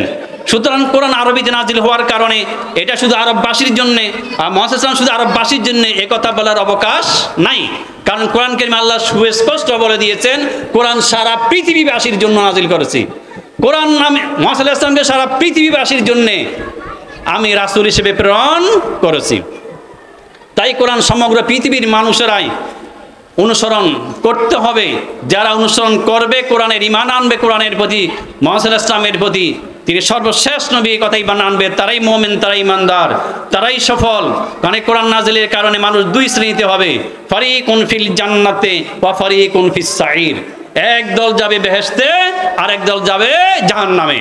যারা কোরআনের প্রতি ঈমান আনবে, জামাতের প্রতি ঈমান আনবে, যারা কোরআনের সাথে আমল করবে, তারাই জান্নাতে যাবে। আর যারা কোরআনের প্রতি ঈমান আনবে না, যারা কোরআন মানবে না, মুহাম্মদের প্রতি ঈমান আনবে না, তাকে সর্বশ্রেষ্ঠ রাসূল বিশ্বাস করবে না, সর্বশেষ রাসূল বলে বিশ্বাস করবে না, তারা হবে জাহান্নামী। ভাইরা আমার, আল্লাহ রাব্বুল এবার বলেন, নাহনু নাকুসসু আলাইকা আহসানাল কাসাসি বিমা আওহাইনা ইলাইকা হাযাল কুরআন। হে নবী, হে প্রিয় হাবিব মুহাম্মদ সাল্লাল্লাহু আলাইহি ওয়াসাল্লাম, আমি আপনার উপর সবচেয়ে সুন্দর কাহিনী বর্ণনা করছি। সেই সুন্দর কাহিনী হলো ইউসুফ আলাইহিস সালামের কাহিনী। ইউসুফ আলাইহিস সালামের সাথে তার ভাইদের সংগঠিত আরো অনেক ঘটনা আছে, সেগুলি আমি আপনার প্রতি নাজিল করেছি, আপনার প্রতি আমি নাজিল করেছি। ইউসুফ আলাইহিস সালাম তো অনেক আগে এসেছেন, অনেক আগে এসে তিনি দুনিয়া থেকে চলে গেলেন। মুহাম্মদ তাকে দেখেন নাই, তার কাহিনী তো তার জানার কথা নয়। তার কাহিনী তো আছে তাওরাতে, মুহাম্মদ তাওরাত পড়েন নাই। তার কাহিনী তো আছে ইনজিলে, রাসূল তো ইনজিল কিতাব পড়েন নাই। তার কাহিনী তো জানে ইহুদি খ্রিস্টানদের আলেমরা, তিনি তো ইহুদি খ্রিস্টানদের আলেমদের সংস্পর্শে কোনোদিন যান নাই। এই আসমানি কিতাব তো জানে, হ্যাঁ, আসমানি কিতাব যারা স্টাডি করে তাদের, তিনি তো তাদের সংস্পর্শে কোনোদিন যান নাই। কোনো জ্ঞানী গুণী শিক্ষক, হ্যাঁ, আলেমের ছাত্র তিনি হন নাই, তাহলে তিনি তো জানার কথা নয়। আল্লাহ বলছেন, আমি আপনাকে ওহীর মাধ্যমে জিবরাইল প্রেরণ করে কোরআনের আয়াত নাজিল করে আমি আপনাকে যে আহসানুল কাসাস, যে সুন্দর কাহিনী, ইউসুফ আলাইহিস সালামের কাহিনী আমি আপনার উপর নাজিল করছি, আপনাকে শোনাচ্ছি। সুবহানাল্লাহ। এতে বোঝা গেল কোরআন মুসা ইসলামের বানানো নয়, এটা আল্লাহর পক্ষ থেকে অবতীর্ণ কিতাব, যে আল্লাহ পাক ওহীর মাধ্যমে রাসূল ইসলামকে জানাচ্ছেন। এটাকে সুন্দর কাহিনী কেন বললেন? সবচেয়ে সুন্দর কাহিনী কারণ এতে অনেক কিছু শিক্ষণীয় বিষয় আছে, অনেক শিক্ষণীয় বিষয় আছে, সেগুলি একটু পরে আলোচনা করব। শিক্ষণীয় বিষয়গুলি কি, এটা শুধুমাত্র কাহিনী মনে করলে চলবে না, এতে আমাদের জন্য রয়েছে অনেক অনেক শিক্ষার বিষয়। ভাইরা আমার, ওয়াইন কুনতা মিন ক্বাবলিহি লামিনাল গাফিলিন, আল্লাহ পাক বলেন আমি কোরআনের মাধ্যমে কোরআন আয়াত নাজিল করে ইউসুফ আলাইহিস সালামের ঘটনা কাহিনী আপনাকে জানাচ্ছি। নিশ্চয়ই এই আয়াত নাজিলের আগে, এই সূরা নাজিলের আগে আপনি তো জানতেন না ইউসুফ আলাইহিস সালামের কাহিনী, আপনার জানা ছিল না। আমি কোরআনের আয়াত নাজিল করে, সূরা ইউসুফ নাজিল করে, জিবরাইল প্রেরণ করে, ওহীর মাধ্যমে আমি আপনাকে জানাচ্ছি। এতে প্রমাণ, এটাই প্রমাণ আপনি আল্লাহর রাসূল, এটাই প্রমাণ আপনার উপর ওহী নাজিল হয়েছে, এটাই প্রমাণ কোরআন আল্লাহর কিতাব। ইয ক্বালা ইউসুফু লিআবিহিম ইয়া আবাতি ইন্নী রাআইতু আহাদা আশারা কাওকাবান ওয়াশ-শামসা ওয়াল কমারা রাআইতুহুম লি সাজিদিন। ঘটনা শুরু। স্মরণ করো সে সময়ের কথা যখন ইউসুফ আলাইহিস সালাম বললেন তার পিতাকে, তার আব্বাকে বললেন, ইয়া আবাতি, মানে হে আবি, ইয়া আবি, হে আমার আব্বা জান, ইন্নী রাআইতু, আমি দেখেছি, স্বপ্নে দেখেছি, স্বপ্নে, জাগ্রত অবস্থায় নয়, এটা স্বপ্নে। আহাদা আশারা কাওকাবান, 11টি নক্ষত্র, 11টি নক্ষত্র, ওয়াশ-শামসা ওয়াল কমারা, এবং সূর্য ও চন্দ্র, রাআইতুহুম, তাদেরকে আমি দেখেছি স্বপ্নে, লি সাজিদিন, তারা আমাকে সাজদা করছে, তারা আমাকে সাজদা করছে। আলোচনা আছে, শুনবেন। ক্বালা ইয়া বুনাইয়া লা তাকসুস রুয়াকা আলা ইখওয়াতিকা ফায়াকিদু লাকা কাইদা। ইউসুফ আলাইহিস সালাম আব্বা জান, তার নাম কি? সাইয়্যিদুনা ইয়াকুব আলাইহিস সালাম। তার আব্বা জান বললেন, ইয়া বুনাইয়া, হে স্নেহের পুত্র, বুনাইয়া মানে হে স্নেহের পুত্র, হে আমার স্নেহের পুত্র, হে আমার প্রিয় বৎস, লা তাকসুস রুয়াকা, তুমি বলিও না তোমার স্বপ্নের কথা, আলা ইখওয়াতিকা, তোমার ভাইদের কাছে, ভাইদের সামনে বলিও না, ফায়াকিদু লাকা কাইদা, তাহলে তারা তোমার জন্য ষড়যন্ত্র করবে, তোমাকে মারার জন্য ষড়যন্ত্র করবে তারা। ইন্নাশ শাইতানা লিল ইনসানি আদুউম মুবিন, নিশ্চয় শয়তান মানুষের জন্য প্রকাশ্য শত্রু, নিশ্চয় শয়তান মানুষের প্রকাশ্য শত্রু। শয়তান লাগা আছে, লাগা আছে, মানুষের বিরুদ্ধে লাগা আছে, একজনের সাথে একজনের সম্পর্ক ছিন্ন করার জন্যে, ভ্রাতৃত্ব নষ্ট করার জন্যে, মারামারি করার জন্যে, সন্ত্রাস করার জন্যে, কাটাকাটি করার জন্যে, গালাগালি করার জন্যে, একে অন্যের অধিকার খর্ব করার জন্যে শয়তান সবসময় লাগা আছে। এ বুদ্ধি যোগায়, এটা কর, এটা কর, এটা কর, এ চুরি কর, এ ডাকাতি কর, এ বদমাশি কর, এ মদ খা, এ জুয়া খেল, এ অতের মার, এতের ধর, অতের জায়গা জমি নিয়ে ফেলে, অতের দোকানপাট দখল কর, অতের মাছের ঘের দখল কর, অতের পুকুর মাছ চুরি কর, অতের গাছকে কাটি ফেলে, অতের গরু গাছ চুরি করি ফেল। এটা কে বুদ্ধি দে? ওয়াসওয়াসা কে দে? শয়তান। বাইয়ে বাইয়ে মারামারি ঝগড়া লাগাই দে কে? শয়তান। কে লাগাই দে? শয়তানে লাগাই দে। স্বামী স্ত্রীর মধ্যে ঝগড়া লাগাই দে কে? তাও শয়তানে। মনে রাখবেন, এটা তো এক বেহাল দশা আমাদের দেশে। হ্যাঁ, স্বামী স্ত্রীর ঝগড়া আছে নে? মনে আপনাদের এলাকায় নাই? আমাদের গ্রামে নাই মনে হয়? আছে নে? তাহলে সব জায়গায় আছে, সব জায়গায় আছে। হ্যাঁ, এই স্বামী স্ত্রীর ঝগড়াটা কে লাগাই দেয়? এটা হাদিস শরীফে আছে। ইবলিস শয়তান আছে না, তো এর সেলা সামুন্ডা আছে না, এর সমর্থক আছে, এর অনুসারী আছে। আচ্ছা, এই অনুসারী, অনুকরণকারী কর্মী বাহিনী আছে, তার বিশাল বাহিনী আছে শয়তানের, ইবলিসের। এদেরকে বিভিন্ন কাজে পাঠায়, নষ্ট করার, মানুষকে গোমরা করার, অনৈতিক কাজে লিপ্ত করার, খারাপ কাজে লিপ্ত করার, মারামারি কাটাকাটি লিপ্ত করার জন্যে কি মিশন নিয়ে পাঠায়, দায়িত্ব দেয়, তুই ওই জায়গায় যাবি, তুই ওই জায়গায় যাবি, তুই ওই জায়গায় যাবি। তুই এটা করবি, তুই ওইটা করবি, তুই অতরে কবি চুরি করি বললাই, অতরে কবি ডাকাতি করি বললাই, অতরে কবি মানুষ মারি বললাই, অতরে কবি দিন কি অতের মাছের ঘের দখল করি বললাই, অতে মার্কেট দখল করি বললাই, আর অতরে কবি যে অতের গরু গা চুরি করি বললাই, আর অতরে কবি যে স্বামী স্ত্রী মধ্যে ঝগড়া লাগাই দিবেন। এইভাবে দায়িত্ব ভাগ করে দে। যখন তারা সকালবেলা বের হয়, সন্ধ্যাবেলায় বা রাত্রে আসে, তখন তাদেরকে রিপোর্ট করতে হয়, ওস্তাদের কাছে রিপোর্ট করতে হয়। রিপোর্ট হয় না? বুঝেন না? গোয়েন্দা বাহিনী আছে না? তো গোয়েন্দা বাহিনী সাধারণ সৈনিক যারা পুলিশ, গোয়েন্দা পুলিশ, তাদের বস আছে না, বসের কাছে রিপোর্ট করতে হয়, তাদের গোয়েন্দা রিপোর্ট করতে হয়। করে না? করে। কারণ তাদের দায়িত্ব দিয়ে পাঠাচ্ছে না এক এলাকাতে, ওইটা করবে, এটা করবে, এটা করবা, তাই রিপোর্ট করতে হয়। রিপোর্ট করে জিজ্ঞেস করে, হ্যাঁ কি করেছ? হ্যাঁ আমি করেছি, যেমনি করেছেন বস এমনি ভাবে আমি করেছি। এটা রিপোর্ট করে না? রিপোর্ট করে। এমনি ভাবে শয়তানের অনুসারীরা, শয়তানের কর্মীরা, শয়তান ইবলিস শয়তানকে রিপোর্ট করে। তখন ইবলিস শয়তান জিজ্ঞেস করে একজনকে, তুমি কি করেছ? হ্যাঁ আমি এটা করেছি। তুমি কিচ্ছু করো নাই, হয় নাই, কামটা আরো জটিল ভাবে করা দরকার ছিল, হয় নাই, এটা সামান্য হয়েছে, না এটা আরো চূড়ান্ত ভাবে করতে হবে, তোমার কাজ হয় নাই। এই তুমি কি করেছ? আমি এটা করছি। তুমি কিচ্ছু করো নাই, তোমার এটা হয় নাই। তার আরেকজন জিজ্ঞেস, তুমি কি করেছ? আমি আজকে একটা কাজ করেছি। এটা কি? স্বামী স্ত্রীর মধ্যে ঝগড়া লাগাই দিছি, বিচ্ছেদ ঘটাই দিছি, তালাক হয়ে গেছে। নাউজুবিল্লাহ। তালাক দেন কি বালা কথা নেই, জায়েজ আছে, ঠিক আছে, কিন্তু আলোচনা বলেছেন আবগাদুল মুবাহাতে আত-তালাক, আল্লাহর কাছে সবচেয়ে ঘৃণিত জায়েজ কাজ হলো তালাক। আল্লাহ নিকট সবচেয়ে ঘৃণিত জায়েজ কাজ হলো তালাক। জায়েজ আছে, তবে আল্লাহ পাক এটা পছন্দ করেন না, ঘৃণা করেন। বুঝা গেছে? তাহলে এমনি কথা কথা তালাক দিয়ে দিবেন, একটু জগড়া তালাক দিবেন, এটা করবেন না, খবরদার। এটা তো শয়তান জড়িত, আল্লাহ এটা পছন্দ করেন না। এটা তো বিস্তারিত বললে অনেক সময় লাগবে, আমার তো অনেক আলোচনা রয়ে গেছে, আহসানুল কাসাস তো রয়ে গেছে পুরোটা। ভাইরা আমার, তো স্বামী স্ত্রীতে মনোমালিন্য সৃষ্টি করে দেয় শয়তানের। বুঝতে হবে, যখন স্বামী স্ত্রীর ঝগড়া হয়, শয়তান এখানে আছে।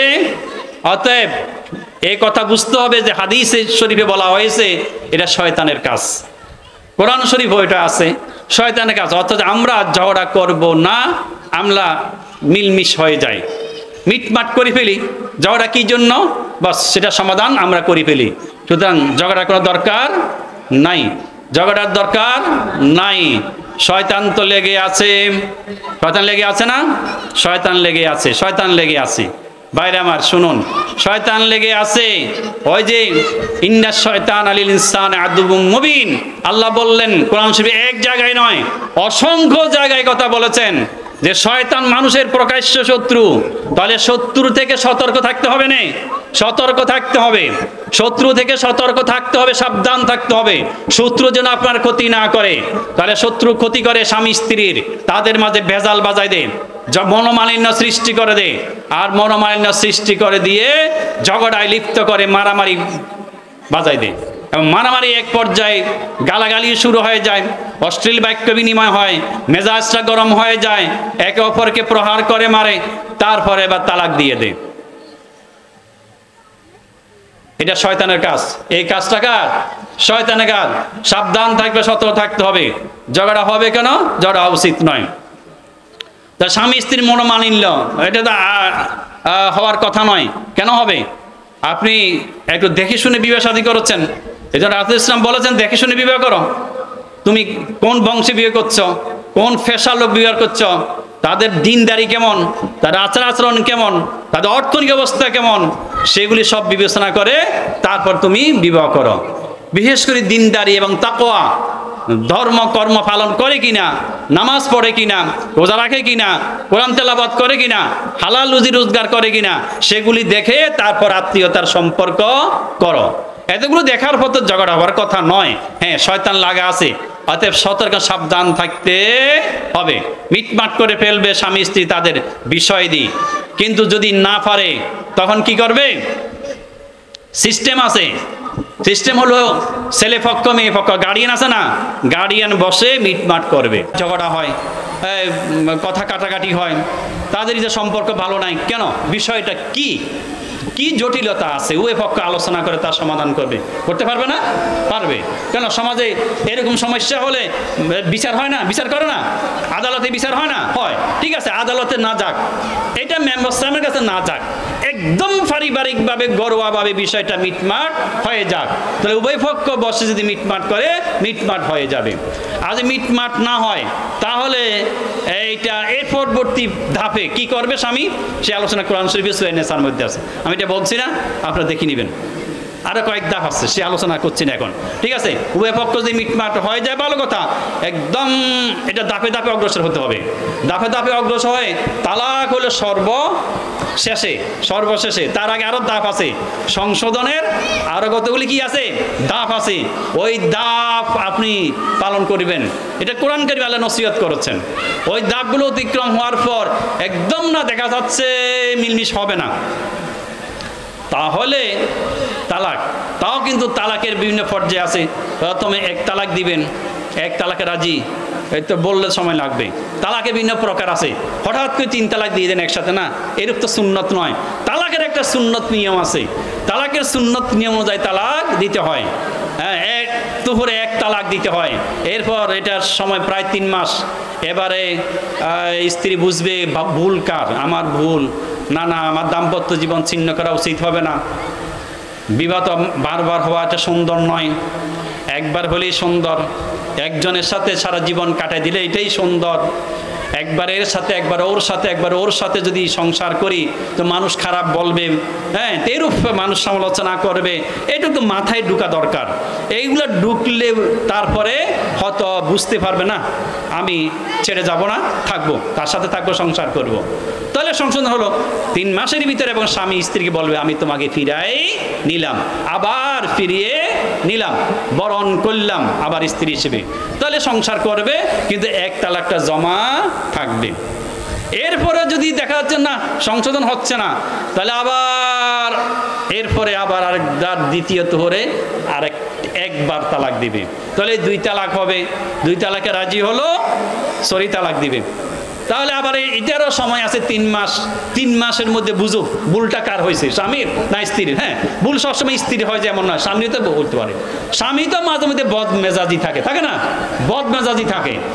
তাহলে স্বামীরও বুঝে দরকার, বিবেক করেছি, একবার করতে লাগছে 5 লাখ টাকা খরচ, 3 লাখ টাকা মোর আনা, খাওয়া দাওয়া করতে লাগছে আরো 2 লাখ টাকা, আবার সাজানি লাগছে আরো 1 লাখ টাকা, বিবাহ যদি আবার করতে যাই আবার লাগবে 5 লাখ টাকা, এই আগের মোহর পরিশোধ করি নাই, সেগুলি বাকি রয়েছে। এখন তালাক দিলে তো ওইগুলি পরিশোধ করতে হবে, আবার যদি বিবাহ আরেকটা করি আবার 5 লাখ টাকা খরচ হবে, এত টাকা কোথায় পাবো? না, এটা নিয়ে থাকি, এটা নিয়ে সংসার করি সুন্দর মতে। এই বুঝটা যদি স্বামীর আসে তাহলে তার চূড়ান্ত তালাক দিবে না, আবার তাকে বরণ করবে। তাহলে 2 তালাকে সরি রাজি তালাক যদি দে, তাহলে আবার 3 মাসের মধ্যে ফিরিয়ে নেবার সুযোগ থাকে। সুযোগ থাকলো ফিরাই নিল, তাহলে এবার ঘর সংসার করলো, আর তালাক দিবে না, সুন্দর মতে তাদের দাম্পত্য জীবন কাটলো, বাস শেষ। কিন্তু 2 তালাক জমা থাকবে। আবার কোন সময় যদি 1 তালাক দিয়ে দে, পূর্বের 2 তালাকের সাথে এই তালাক যুক্ত হয়ে 3 তালাক হয়ে যাবে। 3 তালাক যদি হয়ে যায় আবার ফিরে নেওয়ার কোনো সুযোগ নাই, আবার সুযোগ হবে না, একদম না, একদম না। বুঝতে পারছেন? একদম না, সুযোগ হবে না। বুঝা গেছে? এখন তালাক কিন্তু অনেকে দেন বিভিন্ন ভাবে, মনে করেন যে 1 তালাক দিছি, আসলে 1 তালাক হচ্ছে না, 3 তালাক হয়ে গেছে। 1 তালাক দিলাম, তুই চলি যা, বাপের বাড়ি যা। এই যে চলি যা কইছেন, সেখানে 1 তালাক হয়ে গেছে। বাপের বাড়ি যা কইছেন, হিয়ানো 1 তালাক হয়ে গেছে। তাহলে তো 3 তালাক হয়ে গেছে, আপনি তো বুঝতে পারেন নাই। এটা মুফতির ব্যাপার, এটা কিতাবের ব্যাপার, তারা বুঝবেন। অতএব কথা বেশি কইবেন না, তালাকের কথা যত বেশি করবেন তত বেজাল হবে, কথা যত কম বলবেন বেজাল কম হবে। মুখকে সামলাইবেন, কথা কম বলবেন, এই জাতীয় কথা বলবেন না। তালাক শব্দ সহজে মুখ দিয়ে আনিয়েন না, সারি দিলাম এ কথা বলিয়েন না, তুই যা ওই কথাও বলিয়েন না, বরং ইসলাহ করার আরও অনেক পদ্ধতি আছে, সেই পদ্ধতিগুলো অবলম্বন করে ইসলাহ করুন, সংশোধন করুন, সহজে তালাক দিয়েন না। একেবারেই যদি বরাবরই না হয় তাহলে উভয় পক্ষকে জানিয়ে শুনিয়ে মুরব্বীদেরকে বৈঠক করে তারপরে তালাকের ব্যবস্থা। বোঝা গেছে? তাহলে এইভাবে হলে তো তালাক বেশি হবে না, সমাজে তালাক কমে যাবে এবং অশান্তিও বেশি হবে না, শান্তি প্রতিষ্ঠা হবে, দাম্পত্য জীবনটা সুখের হবে। আর মাঝে সবসময় আল্লাহর কাছে দোয়া করতে হবে যেন স্ত্রী বদমেজাজি না হয়, স্বামী যেন বদমেজাজি না হয়, তার আচরণ যেন ভালো হয়, এখানে দোয়া করতে হবে আল্লাহর কাছে। আছে না দোয়া কোরআন শরীফে? আছে না? আছে, আছে। আল্লাহ এসে দোয়া শিক্ষা দিচ্ছেন। তাহলে 5 ওয়াক্ত নামাজের পরে দোয়া কবুল হয়, কোরআন খতমের পরে দোয়া কবুল হয়, পবিত্র জায়গাতে দোয়া কবুল হয়, শবে রাতে শবে কদরে দোয়া কবুল হয়, ঈদের রাত্রে দোয়া কবুল হয়, জুমার দিনে একটা মুহূর্ত আছে দোয়া কবুল হয়ে যায়। এই সব দোয়া কবুলের সময় যেগুলি আছে, দোয়া কবুলের স্থান যেগুলি আছে, সেখানে গিয়ে দোয়া করবেন। কি দোয়া? রব্বানা হাবলানা মিন আজওয়াজিনা ওয়া যুররিয়াতিনা কুররাতা আয়ুনিন ওয়াজআলনা লিল মুত্তাকিনা ইমামা। হে আল্লাহ, হে আমার রব, হে আমাদের রব, আমাদেরকে এমন স্ত্রী দেন। পুরুষে যদি বলে, আবার মহিলা বললে হবে, হে আল্লাহ, হে আমাদের রব, আমাদেরকে এমন স্বামী দেন এবং এমন সন্তান দেন যাদেরকে দেখলে চোখ জুড়ায়, যাদের কথা শুনলে চোখ ঠান্ডা হয়, যাদের আচরণ দেখলে চোখ ঠান্ডা হয়। চোখ ঠান্ডা কখন হয়? কথা ভালো হইলে, সুন্দর হইলে, আচরণ সুন্দর হইলে, ভালো হইলে তখন চোখ জুড়ায়। কত সুন্দর শব্দ হবে, কুররাত আয়ুন, চোখ জুড়ানো সন্তান দেন আমাদেরকে। চোখ জুড়ানো কি?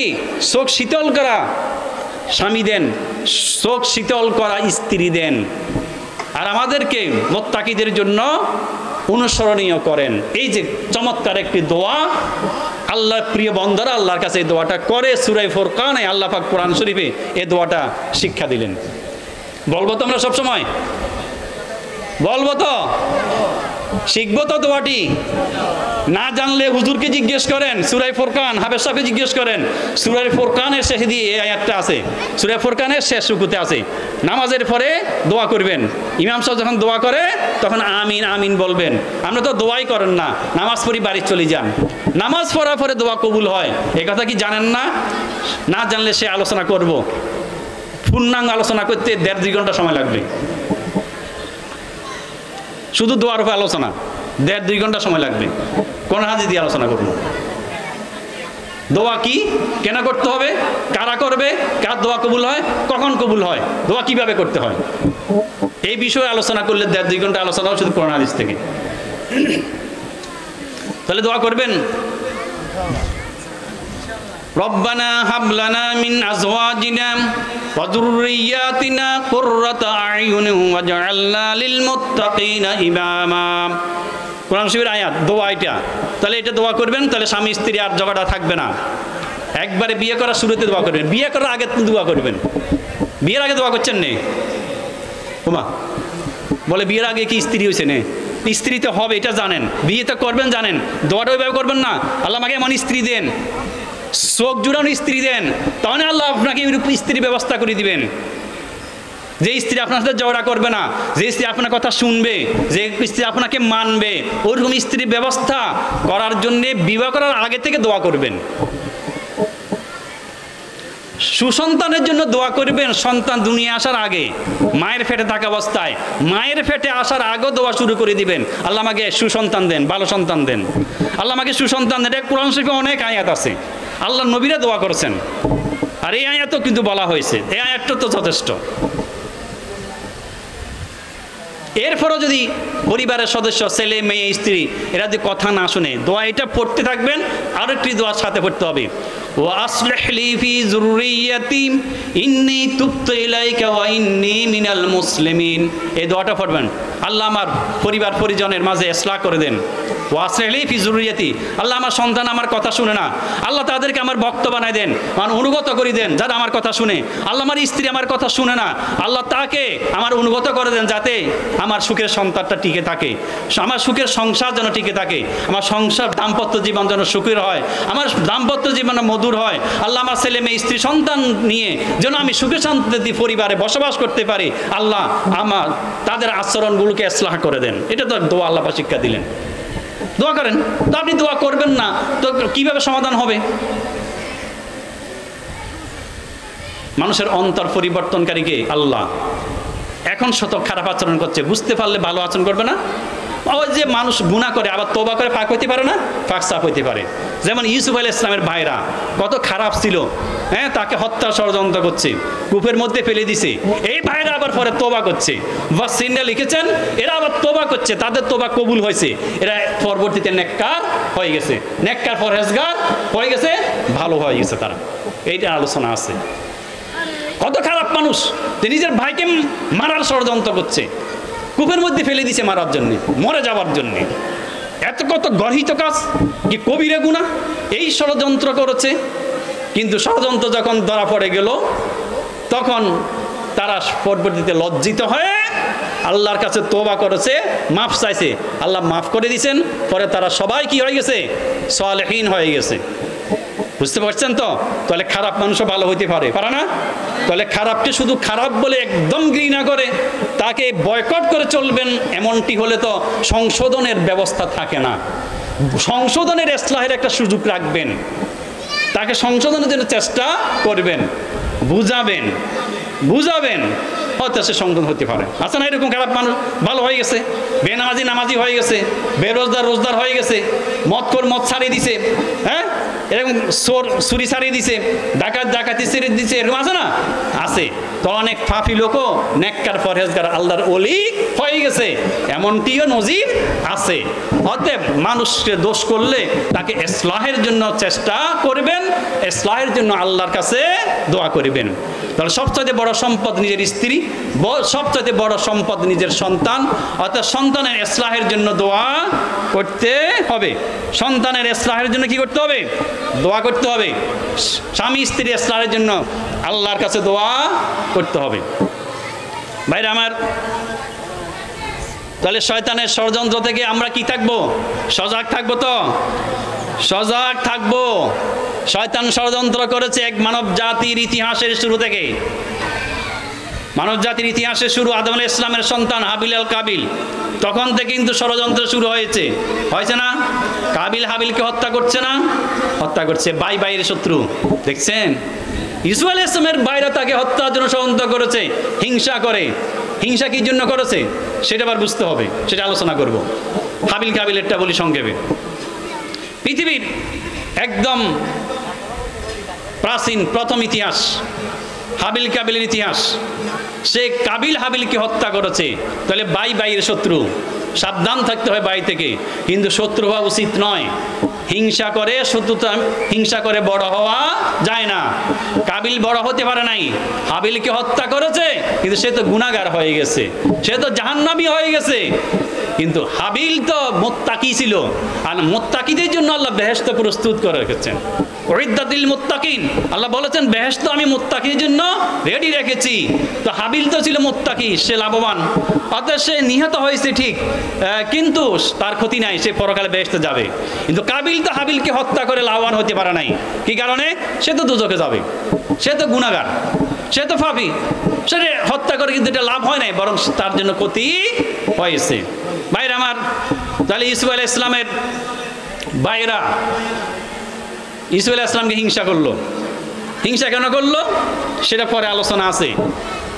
ইউসুফ আলাইহিস সালাম আব্বা ইয়াকুব আলাইহিস সালাম ইউসুফ আলাইহিস সালামকে বেশি ভালোবাসতেন। ইউসুফ আলাইহিস সালামের ভাইরা তারা মোট কতজন ছিল? 12 জন। কত ছিল? 12 জন। ইউসুফ আলাইহিস সালাম সহ, ইউসুফ সহ 12 জন। এই 12 জন সন্তানের মধ্যে তো তিনি ইয়াকুব আলাইহিস সালাম ভালোবাসতেন ইউসুফ আলাইহিস সালামকে বেশি। আর তার একটা ছোট ভাই ছিল বিনিয়ামিন। কি নাম? বিনিয়ামিন, তাকে ভালোবাসত। আচ্ছা শুনেন, এবারে এক বাপের কয়েক সন্তান, একাধিক সন্তান থাকলে সব সন্তানকে সমান ভালোবাসেন না, সবাইকে ভালোবাসা কর্তব্য, সবাই সাম্য সমান চোখে দেখা ফরজ। কিন্তু অন্তত একটা জিনিস, এটা তো একদিকে ছুটে, ইচ্ছা না করলে একদিকে ছুটে, একদিকে ছুটলে মানে একজনকে বেশি ভালোবাসে। এটা একটা জরিপ হয়েছে আমার পত্রিকা, আমি দেখেছি জরিপ, মানে মা বাপের সন্তান একাধিক থাকলে যে কোনো এক সন্তানের প্রতি মা বাপের ভালোবাসাটা বেশি থাকে। এটা সারা পৃথিবীর ইত্যে আছে, শুধু এই ঘর আর ওই ঘরে নয়, এই বাড়ি আর ওই বাড়ি নয়, এটা সব ঘরে আছে, সব বাড়িতে আছে, সারা পৃথিবীতে আছে। এখন মা বাপের সন্তান যেহেতু তারা সমান চোখে দেখবেন স্বাভাবিক, কিন্তু তারপরও মনের যোগ অন্তর কলবের উপর তো আর নিজের শাসন চলে না, পুরাপুরি শাসন চলে না, একদিকে ঝুঁকে যায়। এটা যদি অনিচ্ছাকৃত হয় তাহলে দোষের নয়। বিশেষ করে সন্তান একাধিক থাকলে কোনো এক সন্তানের মধ্যে গুণ, কোনো একটা গুণ বেশি আছে, কোনো একটা গুণ যদি বেশি থাকে সেজন্য তাকে বেশি ভালোবাসা যায়, এটা স্বাভাবিক, এটা যুক্তিসঙ্গত। এটা কি যুক্তিসঙ্গত? বুঝা গেছে? সন্তান অনেক আছে, এক সন্তান মা বাপকে বেশি দেখে, বেশি খেদমত করে, তাহলে ওর প্রতি তো ভালোবাসা বেশি থাকবে, স্বাভাবিক। স্বাভাবিক না? এটা স্বাভাবিক। এবারে কোনো এক সন্তানের প্রতি ভালোবাসা বেশি থাকার কারণে তাকে যদি সম্পদ একটু বেশি দেয় তাহলে জায়েজ হবে কিনা, এটা একটি মাসালা। জায়েজ হবে, এটা মাসালা আছে, এই সূরা থেকে মাসালা বের করা হয়েছে। ইউসুফ আলাইহিস সালামের, ইয়াকুব আলাইহিস সালামের 12 সন্তানের মধ্যে তিনি ইউসুফ আলাইহিস সালামকে এবং বিনিয়ামিনকে, ছোট ছেলেকে বেশি ভালোবাসতেন। কি কারণে? তাদের মধ্যে অন্যদের চেয়ে গুণ বেশি ছিল। বিশেষ করে ইউসুফ আলাইহিস সালাম ভবিষ্যতে নবী হবেন, ইয়াকুব আলাইহিস সালাম তার নূরে নবুয়ত দ্বারা কিংবা ওহীর মাধ্যমে তিনি তা বুঝতে পেরেছেন। তাহলে ইউসুফ আলাইহিস সালাম ভবিষ্যতে নবী হবেন, এটার জন্য ইউসুফ আলাইহিস সালামকে বেশি ভালোবাসতেন। এটা স্বাভাবিক ব্যাপার। ছেলে যেটা পড়ালেখা বেশি করে এটা বেশি ভালোবাসে, যে বেশি ইনকাম করে তো মা তাকে বেশি ভালোবাসে, যে মা বাপের খেদমত বেশি করে তাকে বেশি ভালোবাসে, এটা একটা স্বাভাবিক ব্যাপার। এবং এই কারণে সম্পদ বন্টনের সময় একটু যদি 1 শতক 2 শতক যাকে ভালোবাসে, যে খেদমত বেশি করছে তাকে যদি দেয় এটা অন্যায় হবে না, জায়েজ হবে। এটা ফিকহের ফতোয়া আছে এভাবে। সাম্যের চেষ্টা করিবেন, ঠিক আছে, কিন্তু তারপরও ছেলেটা খেদমত বেশি করছে, এটা ইনকাম করি আমাকে টাকা বেশি দিছে, তাহলে একটু তাকে 1/2 শতক 1 শতক যদি তাকে বেশি দান করে তাহলে অন্যায় হবে না, জায়েজ হবে। ভাইরা আমার, তো যেহেতু ইউসুফ আলাইহিস সালাম ভবিষ্যতে নবী হবেন, এর জন্য তাকে ইয়াকুব আলাইহিস সালাম বেশি ভালোবাসতেন। এই বেশি ভালোবাসাটা তার ভাইদের হিংসার কারণ হয়ে গেছে। কারণ আমাদের আব্বা ইউসুফকে কেন বেশি ভালোবাসে, বিনিয়ামিনকে কেন ভালোবাসে, আমাদের কেন ভালোবাসে না? তাই ইউসুফকে মেরে ফেলবো।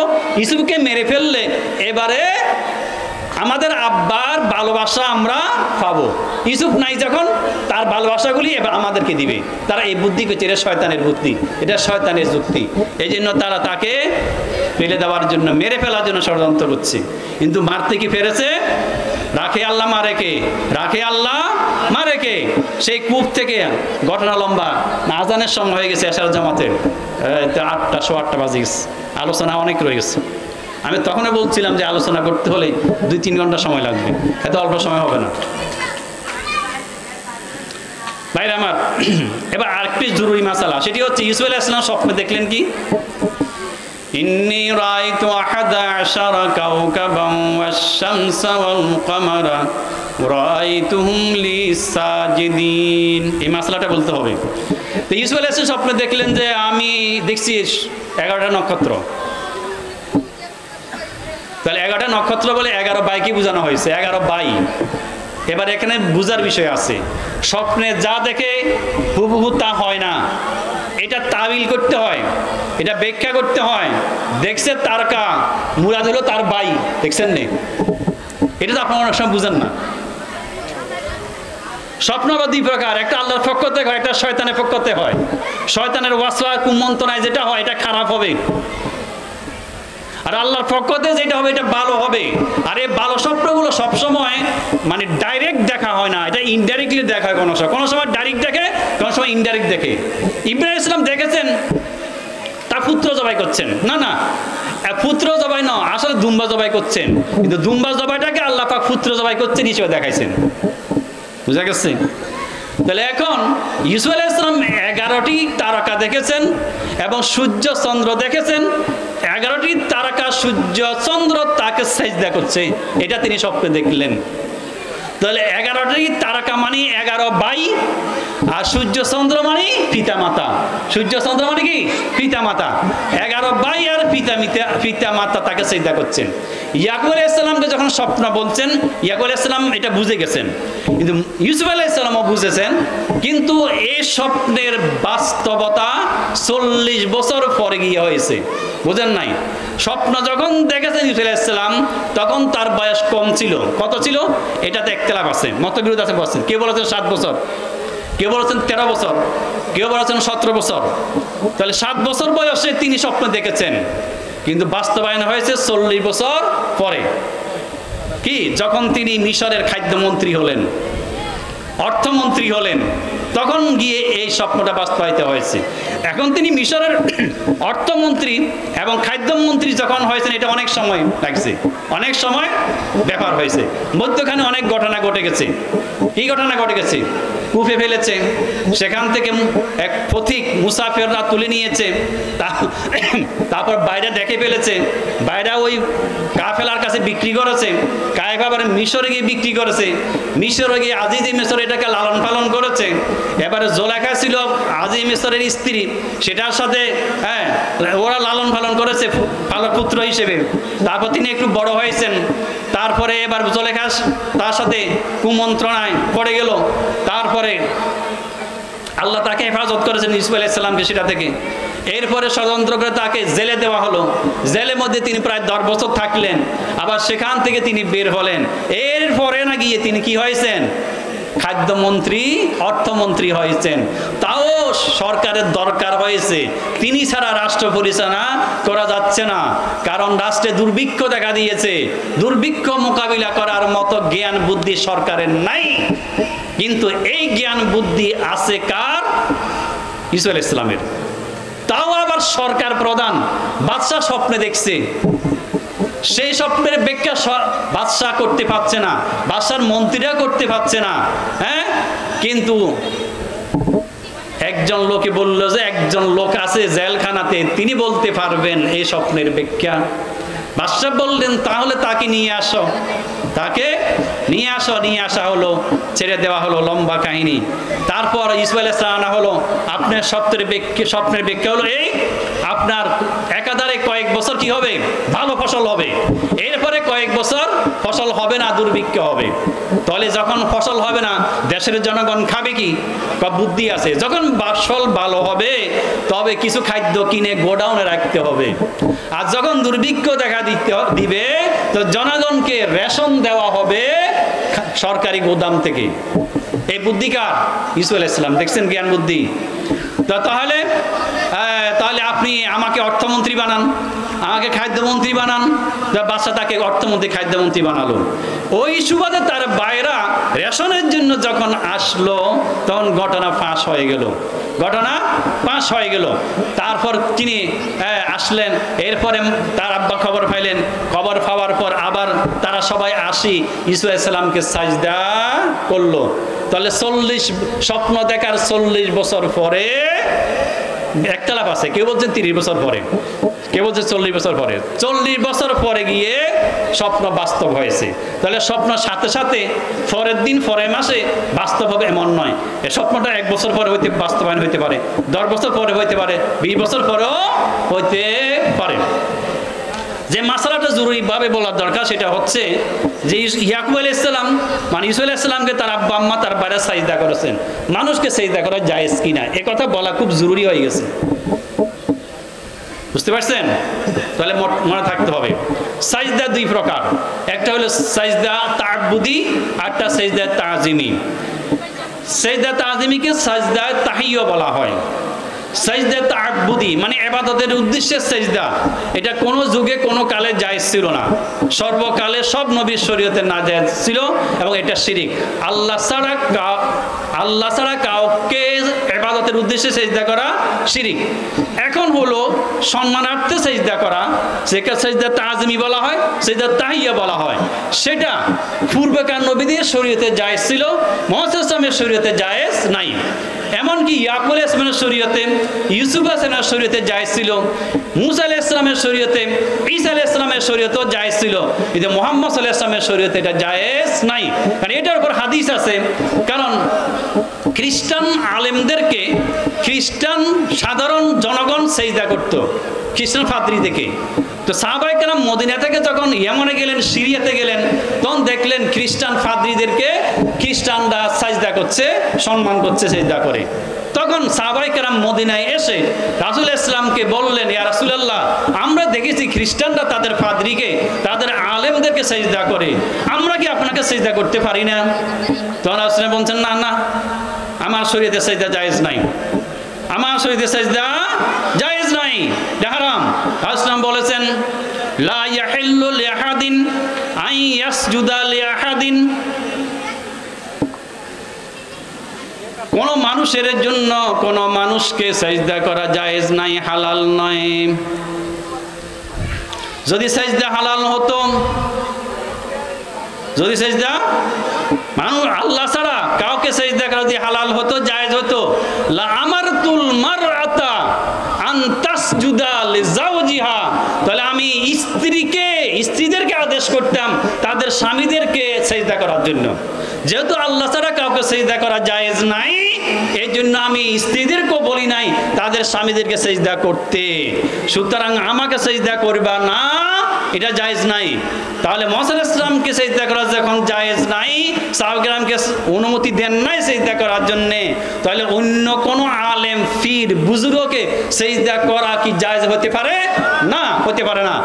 আহকামুল কোরআনিল জাসসাস, ইমাম আবু বকর রাজি আর জাসসাস কর্তৃক রচিত একটা আহকামুল কোরআন তাফসীরি কিতাব, ওইটাতে বলা হয়েছে আল্লাহ ছাড়া কাউকে সিজদা করা জায়েজ নাই। যদি জায়েজ হতো তাহলে রাসূল ইসলাম স্ত্রীদেরকে বলতেন স্বামীদেরকে সিজদা করতে। যেহেতু আল্লাহ ছাড়া কাউকে সিজদা করা জায়েজ নাই, এই জন্য এই আদেশ তিনি স্ত্রীকে দেন নাই। এই হাদিসটা খবরে মুতাওয়াতির, এটা অকাট্য, এটা কাতরি, অনেক সংখ্যক সাহাবী কর্তৃক এই হাদিসটা বর্ণিত হয়েছে। এই হাদিসটা সহিহ। তাই আল্লাহ ছাড়া কাউকে সিজদা করা যাবে না। সিজদা তাহিয়্যা বা সিজদা তাহিয়্যাও মুহাম্মদ ইসলামের শরীয়তে জায়েজ নাই। অতএব কোন পীর, কোন বুজুর্গ, কোন আলেম, কোন সম্মানিত ব্যক্তি, কোন রাজা বাদশাহ, কোন মন্ত্রী, এমপি, কোন রাষ্ট্রপ্রধান, সরকার প্রধান, কোন মানুষকে সিজদা করা জায়েজ হবে না। বুঝা গেছে? জায়েজ নাই। তাহলে ইউসুফ আলাইহিস সালাম কে তার মা বাপ এবং ভাইরা সিজদা করেছেন, এটাকে দলিল হিসেবে ব্যবহার করে কিছু সংখ্যক লোক বলছে, গোমরা, তারা বলছে না পীরকে সিজদা করা জায়েজ। বাংলাদেশে এমন আছে পীর যারা সিজদা নেই, কয় জায়েজ আছে, কিন্তু কোরআন কারিমে আছে, কোরআন কারিমে আছে। ইয়াকুব আলাইহিস সালাম ভাইরা তাকে সিজদা করছে। ইয়াকুব আলাইহিস সালাম এবং তার ইউসুফ আলাইহিস সালাম তার ভাইরা মা বাপ সিজদা করছে, কোরআন শরীফে আছে। আদম আলাইহিস সালামকে সিজদা করতে ফেরেশতারা, আল্লাহ ফেরেশতাদেরকে সিজদা করতে বলেছেন আদমকে সম্মান করার জন্য। তাহলে উত্তর হলো কি একটাই, এটা পূর্বেকার নবীদের শরীয়তে জায়েজ ছিল। মুহাম্মদ রাসূল এটা হারাম ঘোষণা করেছেন, এটা কবিরা গুনাহ, এটা করা যাবে না। আল্লাহ ছাড়া কাউকে সিজদা করা যাবে না। সিজদা তাযিমি, সিজদা তাহিয়্যা, এটা এখন রাসূল ইসলামের শরীয়তে কবিরা গুনাহ, নাজায়েজ। অতএব সম্মানার্থে কাউকে সিজদা করা যাবে না। আল্লাহ আমাদেরকে এই মাসালাগুলো জানার, বুঝার তৌফিক দান করুন। ইসা আলাইহিস সালামের কাহিনী আরো অনেক শিক্ষণীয় বিষয় আছে, আমি সবগুলো আলোচনা করতে পারি নাই, করতে হলে আরো 1 ঘন্টা 1.5 ঘন্টার সময় দরকার আছে। এশার নামাজের সময় হয়েছে, এই কারণে এতটুকু আলোচনাতে এখানে সংক্ষেপে সমাপ্ত করলাম। আল্লাহ আমাদেরকে কোরআন পড়ার, তেলাওয়াত করার, বুঝার, কোরআন থেকে শিক্ষা গ্রহণ করার, কোরআন ও সুন্নাহ অনুযায়ী আমল করার তৌফিক দান করুন। আমিন। ওয়া আখিরু দাওয়ানা আলহামদুলিল্লাহি রাব্বিল আলামিন।